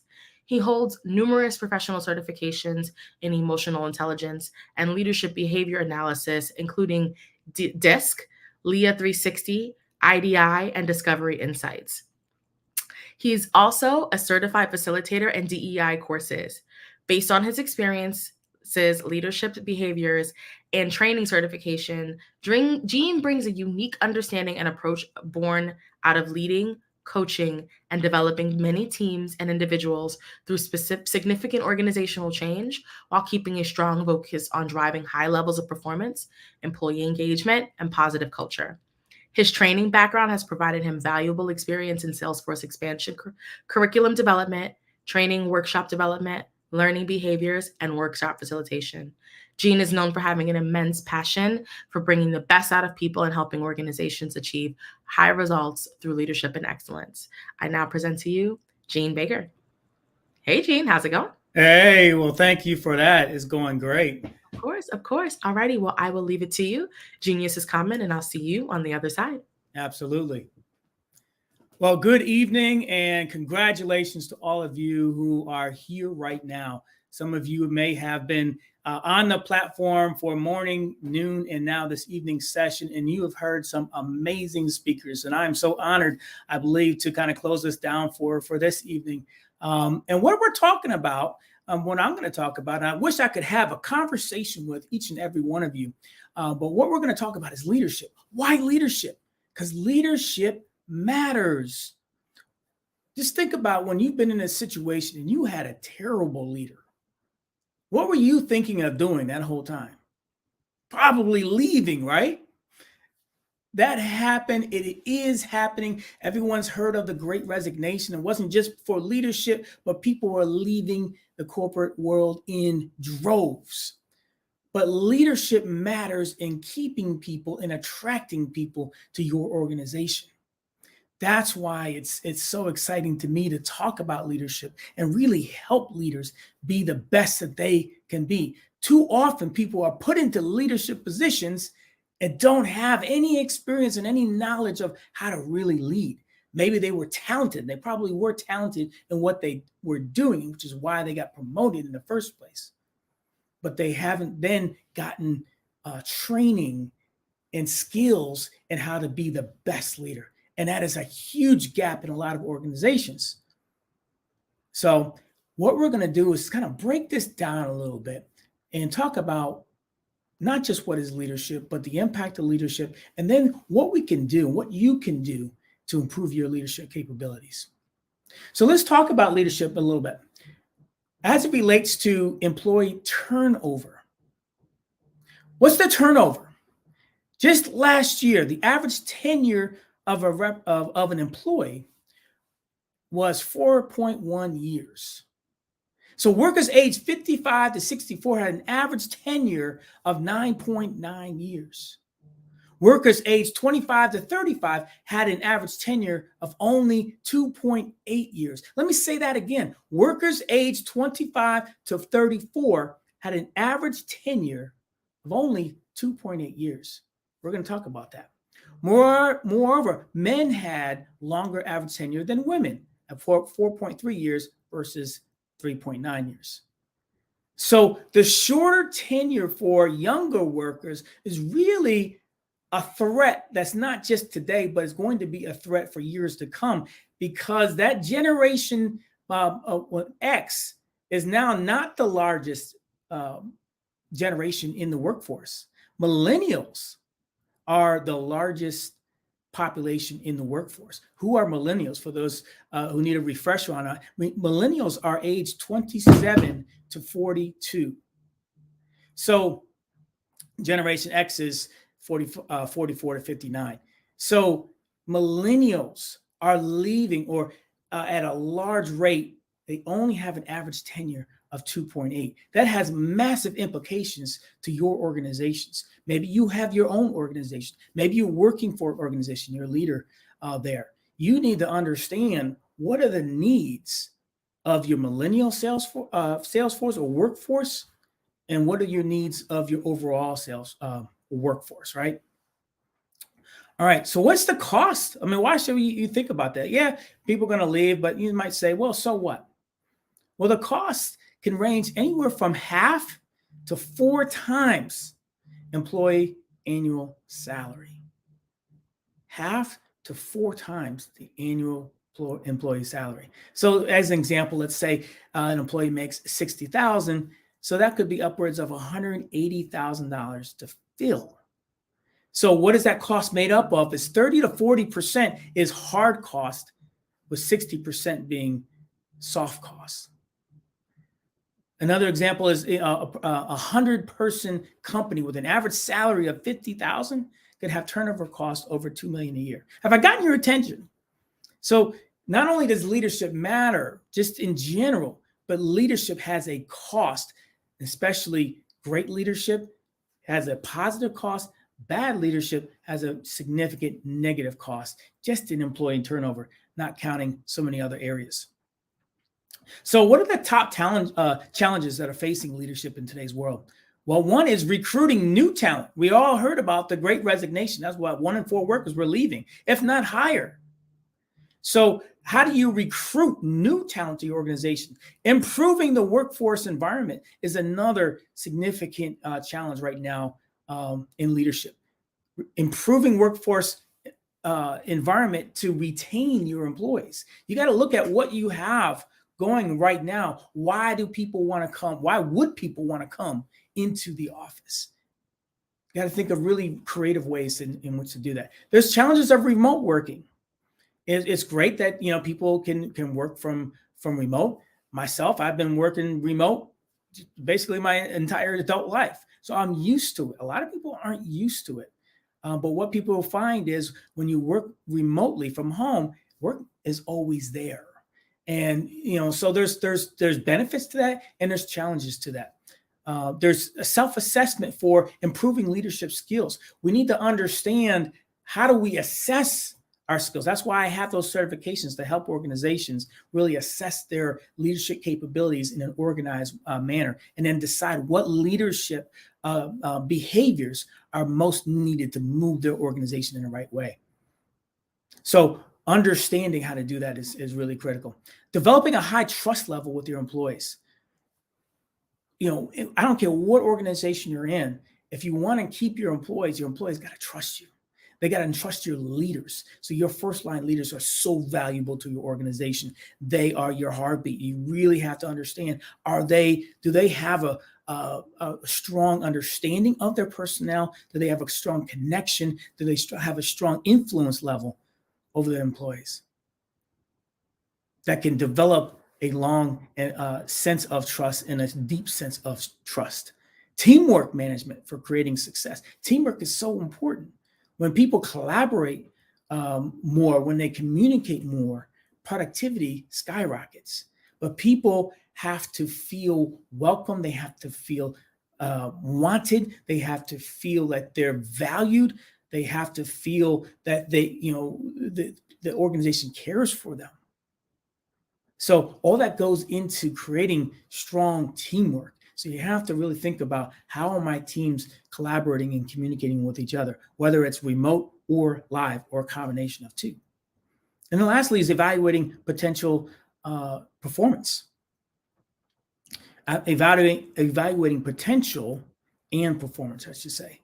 So you really have to understand, what is the potential of your current workforce, which means that everyone needs to have individual development plans. You need to identify your top level employee. What are you doing with your top talent? Do they all have development plans? And are conversations happening on a regular basis for not just evaluating that, but making sure that your top talent is being developed? And not just top talent, it's really, quite honestly, everyone. And then also having a fair performance, a way to measure performance. So those are kind of the top challenges that are facing companies in America today. So let's dig a little bit deeper into those areas. So as you're recruiting for jobs, we understand that people left in droves in the Great Resignation. Now they're coming back. But here's what's happening. Now you got individuals like those millennials. They're moving from company to company. They're not staying around as much. So leadership really can impact that a lot. So you really have to think about, okay, I'm recruiting talent, but why would they come? And then why would they stay? You really have to define that. The more you can define that, the more you can speak to that, the more you can ensure that all the things that you speak to are actually happening. So improving workplace environment for talent retention. That's, as we think about some of the figures involved with that, we know that in America workers specifically, 61% just last year were contemplating leaving their jobs. 61% contemplating leaving. So you really have to have your finger on that pulse. Is your corporate culture and environment an environment that's nurturing, that values everyone, that's challenging, that's rewarding? All of those things you have to identify and then say, okay, well, why is this organization that way? Describe your organization and understand what exactly is making that organization that way, and where are your weak spots, and make sure that you're getting feedback from your employees and developing plans around shoring up those weak spots, or you will not retain your new talent. Challenges of remote working. I spoke to that a little bit earlier. Remote working is great, but as we found out, is people can work from home and they either are not working or they're working ridiculous hours. So there's got to be a happy medium there, but there's also some flexibility. Working from home, I might get up at 5 a.m. because I like to get up at 5 a.m. and I do some of my best hours from 5 to 8 a.m. Well, that's not a 9 to 5 job, but maybe at 11 o'clock, I might go down in my basement and do a half-hour workout. Okay, as long as people are getting the work done, there's got to be some flexibility. There should be some flexibility in how we manage the time from home. Maybe a parent needs to go to a soccer game. Okay, they can put the time in other ways, in other hours of the day. So working remotely is something that we're still grappling with, but certainly strategies need to be put in place. Self-assessment for improving leadership skills.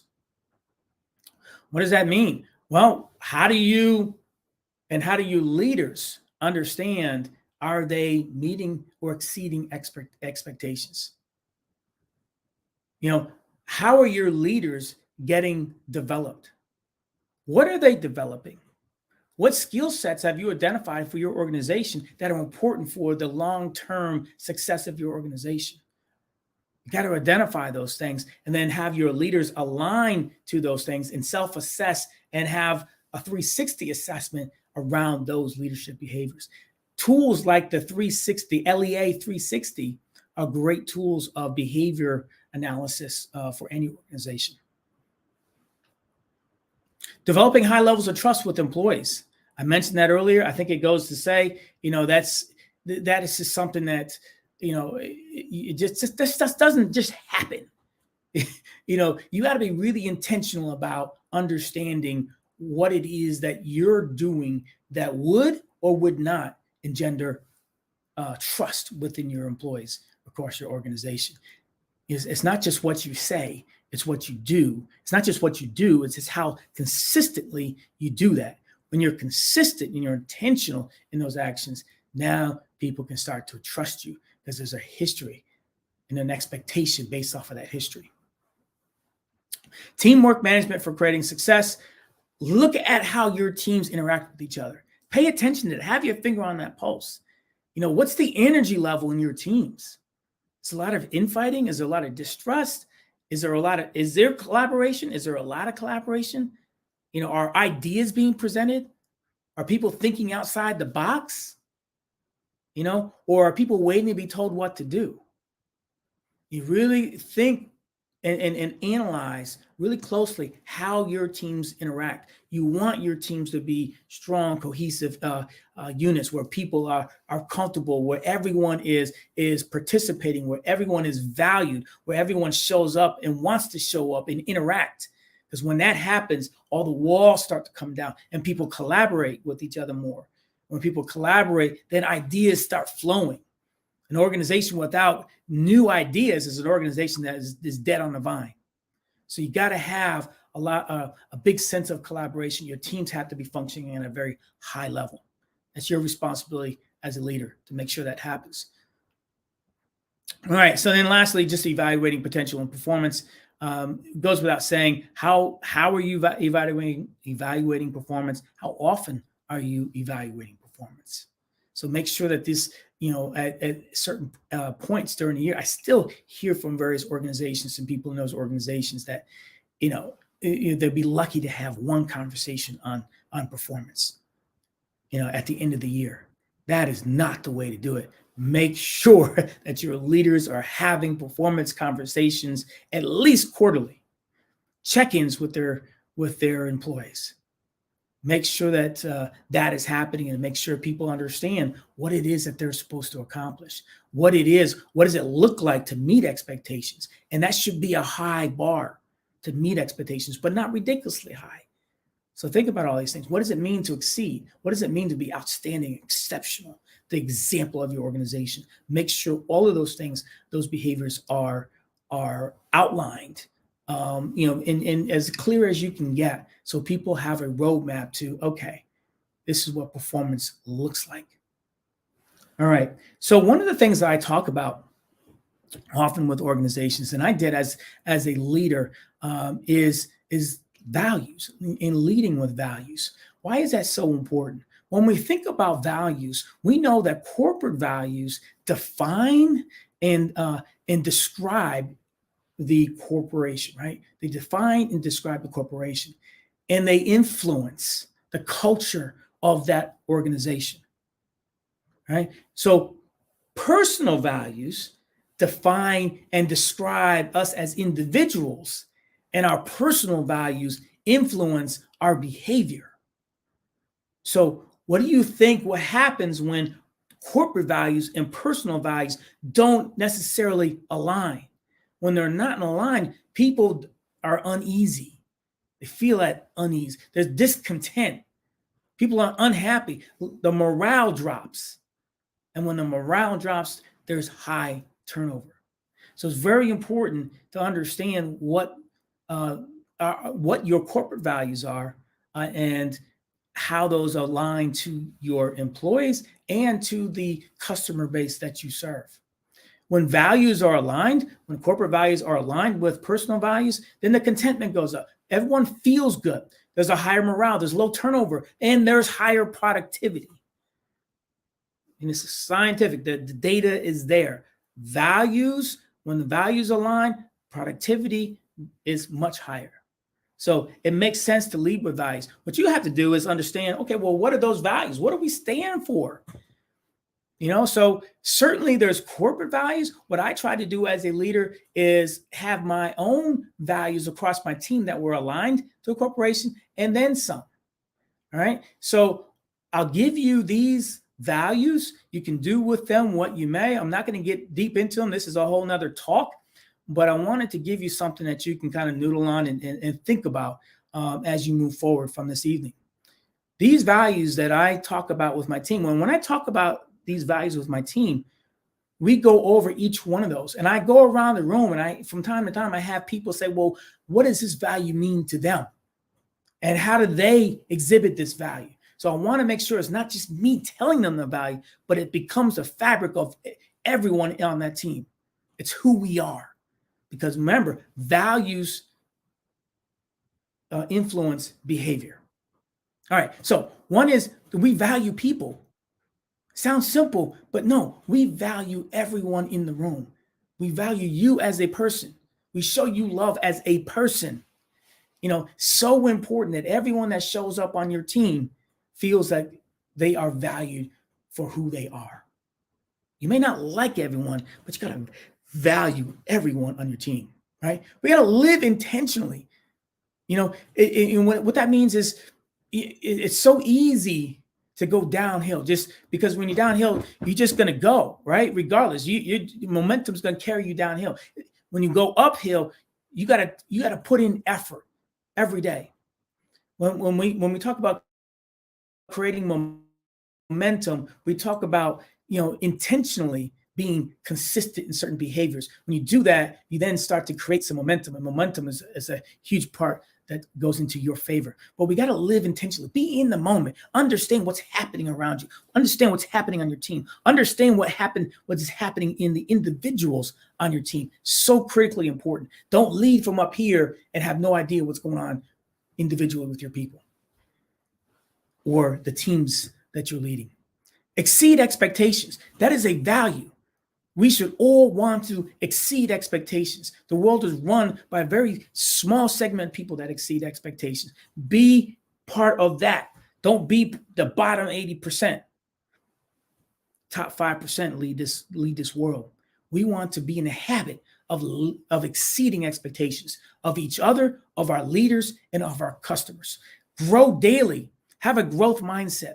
There's a whole conversation we can have on a growth mindset. So critically important. Grow 1% a day is a good mantra to go by. Choose a positive attitude. Every day that we roll out of bed, it's a choice that we make.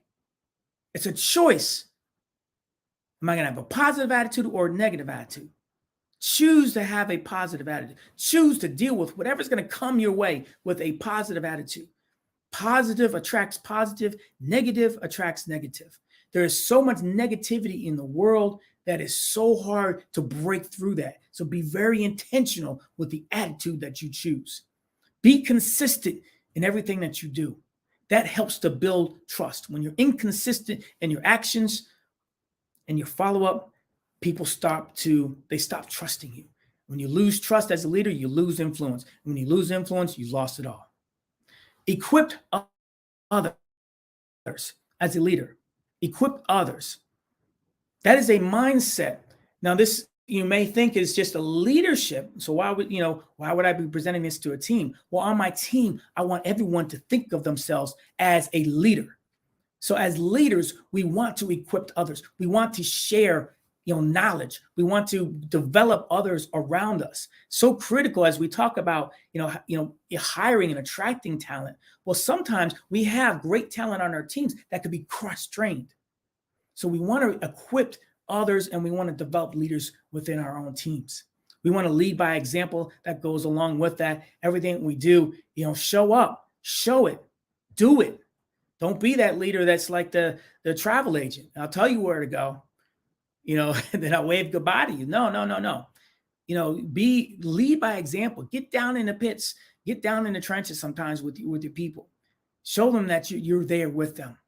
Be a catalyst for change. Don't complain. Don't be that person that complains. Certainly don't be that leader that complains about how things are. Don't be that leader.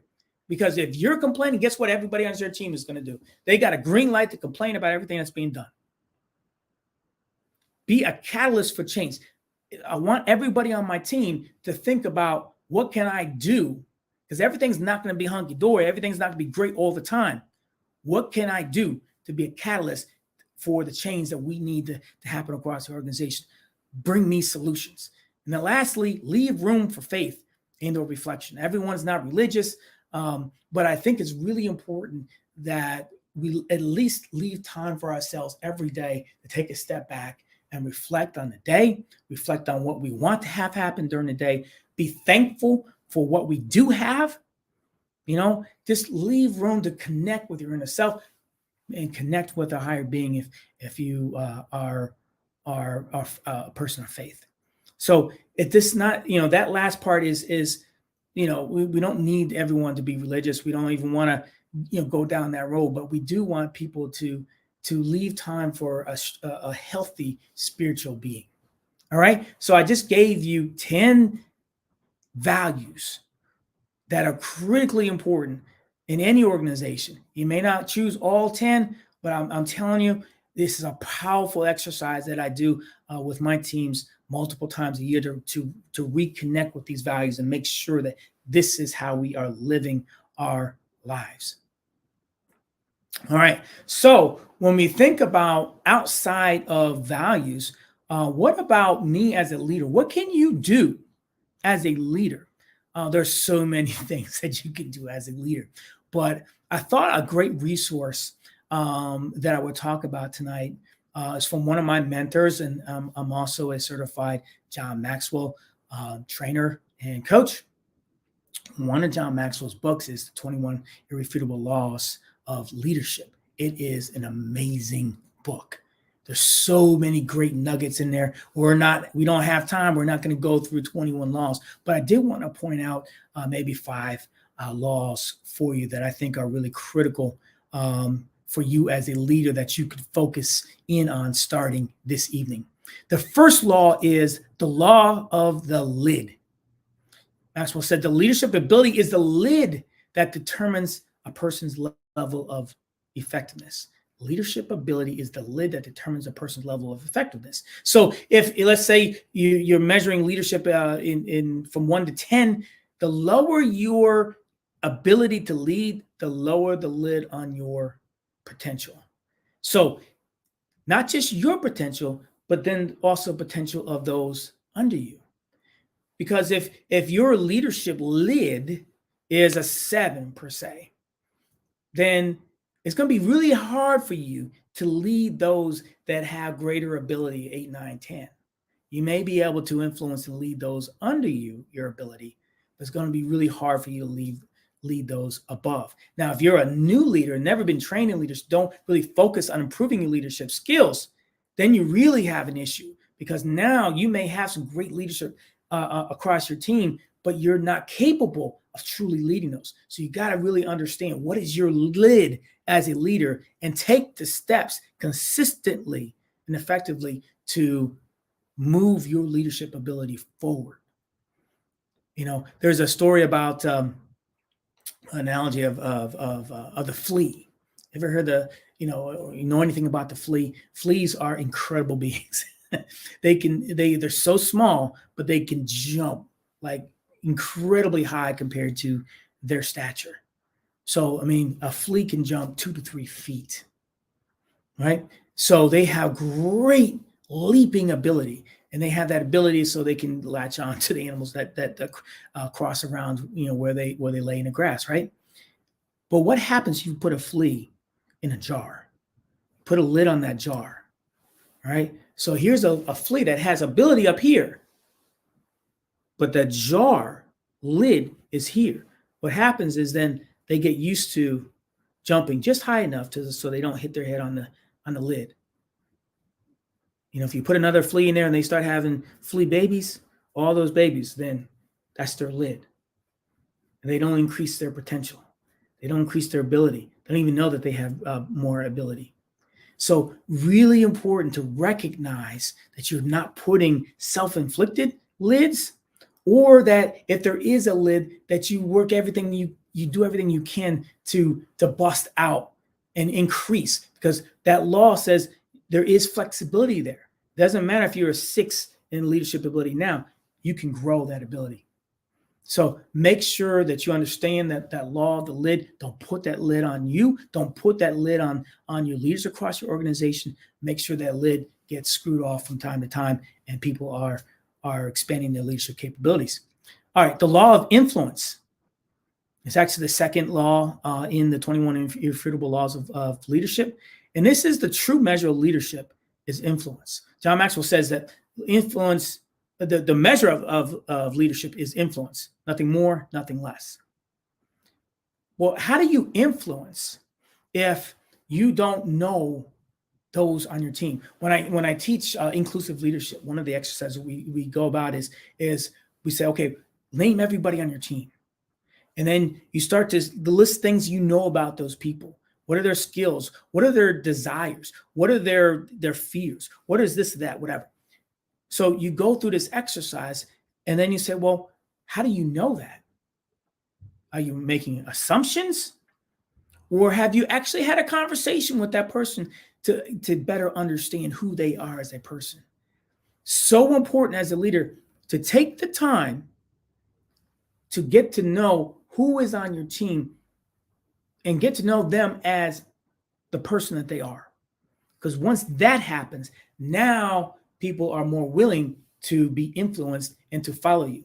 What you don't want to have happen when you look at a leader and they may think that they're a great leader, but they have nobody following them. All they're doing is they're just going on a walk. You know, they have no followers. They're just going on a walk. So what you want to make sure is that as a leader, you have influence, and you can recognize that in yourself or in the leaders on your team by who is following them. Number 3 is the law of process. Process is so critically important. Maxwell says leadership develops daily, not in a day. What can you see when you look at a person's daily agenda? Priorities, passion, abilities, relationships, attitude, personal disciplines, vision, and influence. When you look at someone's their daily agenda, you can find out a lot about their process. When you're measuring performance, how are you measuring performance? Is it just, hey, we need to hit this number? Well, that's great. We can all align it. We need to hit that number. But exactly what are the behaviors that are going to lead to you hitting that number? What we could call that in our world is lead and lag behaviors. The lead is the behaviors that will lead to the lag result. The sales number, whatever the result that you're looking for. All right. So what are those lead behaviors, that you can measure? Maybe it's number of calls. Maybe it's whatever it is in your line of work. What are those 3 core things that you do consistently and do great every day that will lead to that lag result, that goal? And have a process for measuring and then evaluating those lead behaviors and following up to see if the lag measurement or goal result aligns to what you're seeing in lead behaviors. If it's not, over time, now you got to say, okay, well, maybe we're focused on the wrong things. But what I'm getting at here is the process. What is your process for daily success, quarterly success, and yearly success? Have to have a process in place. Then I'm going to jump to law number 11, the law of the inner circle. Did you know that you are you basically the sum total of the people, the 5 closest people to you? So as a leader, you have to understand, you can't always be, and you don't want to be the smartest person in the room. If you're always the smartest person in the room, then you got people that are just going to, just feed into, you. They're just going to be that yes person. So understand, get people around you that are smarter, that have different skill sets, different perspectives, that are going to elevate you. And as they elevate you, now you can then better elevate those that you're leading. All right. And I'm going to give you one last one, and that's the law of explosive growth. That's actually law number 20. So important here because it really gets to what we're talking about here from a leadership standpoint. It's one thing to, lead people in your organization, right? That's going, and you're going to focus probably on your top 20%. You never want to focus on the bottom 20% of your organization. You're going to spend a lot of time there. And that's you're not going to get the return. You want to spend a lot of time in your top 20% because you'll get more from that. But if you want explosive growth, spend the time developing and getting skill sets in your leaders, because then your leaders will then develop leaders on their teams. The more leaders you have across your organization, that then translates to explosive growth in your organization. So you spend the time with your leaders.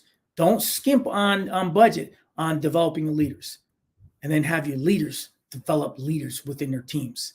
When you develop leaders versus good employees, you're getting somewhere. You're getting that explosive growth. And isn't that what we all want?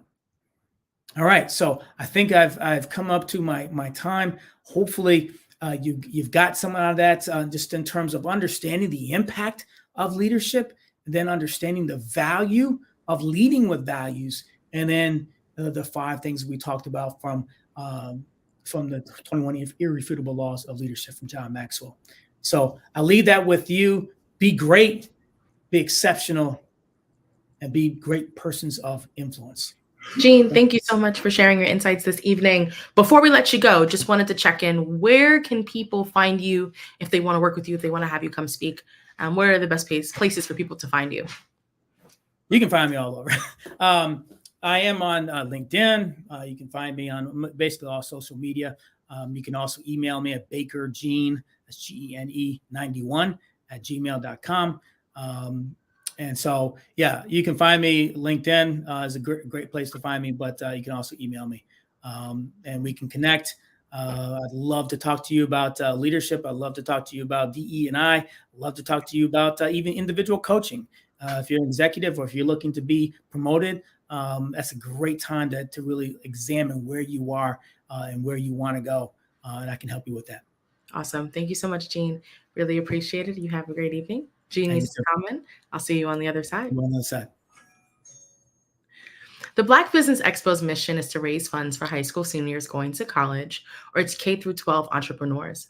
The expo is a fundraiser for students. You may go to www.blackbusinessexpousa.com or visit the Cash App that's on the screen below for $BBXUSA to donate to the scholarship fund. Our goal is to give laptops and up to $5,000 to 10 students. Students can register online at www.blackbusinessexpousa.com. Every dollar counts, so we want to make sure and remind you to donate to the scholarship fund. We also want to thank our Black Business Expo USA sponsors for January of 2024. They are NC100, Moody Capital Partners, Suede Soul, Lotus Rocher Coaching and Training, The Hello LLC, 5-Star BDM Media, Carolina Virginia Minority Supplier Development Council, Step Management, BHS and Associates, Marjorie McLean Foundation Incorporated, Genius is Common, Earth Essentials, Malaine Chennai Global, Executive Women's Success Institute, The Quality Coaching Company, Superwomen Business Services, Creative Force Studios, Lee Entertainment, Artistic App Design, Black Business Expo USA, Genius is Common, and I'll see you on the other side. The Black Business Network and Black Business Olympics are essential platforms for Black business owners globally. They provide the tools and support you need to succeed in today's competitive marketplace. Join us today as we collaborate together with businesses from around the world to support our children, students, and young future entrepreneurs, Black businesses, and corporations. We raise funds for students going to college and young entrepreneurs who are aspiring to be business owners, and we invite you to be a contributor today. Visit the website www.blackbusinessexpousa.com to connect with and learn more about how the Black Business Network and Black Business Olympics can help you not only share your amazing business story to businesses, but also serve future generations. Hello, my name is David Jones, CEO and co-founder of the Hello LLC, where we help businesses build a culture, brand and experience, and leverage technology to pivot into Web3. Join the Black Business Network streaming live into Roku, Metaverse, STEM City, Black Multiverse Enterprises, Hulu, YouTube, iHeartRadio, Apple, Facebook, LinkedIn, Spotify, Twitch, and Google Podcasts. Tune in, turn on, and let's thrive. I'd like you to imagine with me, if you will, opening an app where you can collaborate with like-minded individuals from around the world, get inspiration and in-app tools to launch and grow your business, as well as share your knowledge and earn compensation, all in one app. Well, the name of that app is Truso, short for Truly Social. Hi, I'm Matthew Newman, the founder and CEO of Truso. A new concept in social media, Truso is designed from the ground up to be a platform that's both social and empowering for all its users. How exactly do we do that? I'm glad you asked. First, Truso brings the world together via video. Psychologists assert that video provides a significantly more effective connection than audio only. When you enter a community on Truso, you're face-to-face. Second, on Truso, you don't have to have 1 million followers to monetize. Our business model allows all hosts and moderators to monetize, no matter the size of your following, by 1, producing fee-based content, and 2, inviting others to join the platform as subscribers. Even more, Truso has an in-app resource library with over 100 free resources, forms, and documents to help you build your brand and grow your business. Third, Trusso is inclusive. The deaf and hard of hearing communities make up 360 million people worldwide. Unlike audio-only apps, Trusso embraces this community, providing a networking platform that allows them to participate via video and closed captioning. We even have a deaf and hard of hearing foundation in the works as well. Fourth, Trusso is both social and safe. We refer to Trusso as a virtual extension of the beauty shop, barbershop, and brainchild of the community. A place where there's laughter, along with wisdom, growth-oriented conversation, and genuine connections in a safe space. Trusso even has proprietary security to ensure we maintain a safe environment for everyone. Where are we at now? Trusso is live, y'all. We've launched in beta, and we're acquiring users daily. We have an incredible development and marketing team, plus amazing celebrity influencers at the table, helping us spread the word around the globe, beginning within the African diaspora and beyond by creating a safe space for growth, connection, and collaboration. We're truly excited about Trusso. We've created something special for which there is a global market. And we invite you to embark on this journey with us as a shareholder. The future for Trusso is truly bright. Join us and let's go there together.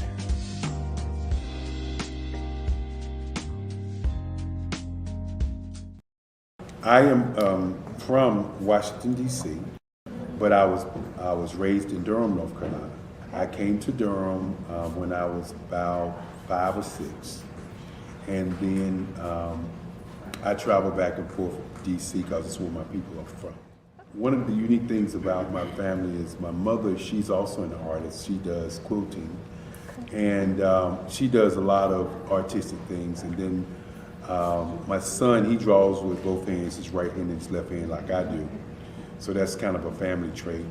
And then my other son, he's a videographer, and my daughter, she works, she's a regional vice president for Sunglasses. When you start out drawing and sketching, you want to continue to explore, you know, each avenue. I do pastels, I do pen and ink, I do painting, I do acrylics. I haven't done oils yet. But I try to do all facets of art. What I say to a lot of times to people is, you know, you can't put yourself in a box when you're an artist. You have to explore. And over the course of my life, I've tried to explore different mediums. I also do sculpture as well. I choose my subjects by the intensity that they have in their faces, or the intensity that somebody is moving, because I do more than portrait drawings. I also do I do abstract, and then I do figurative drawing also. Well, what happened in this particular show is that I started out trying to come up with something that would be a little bit different than what everybody else is doing.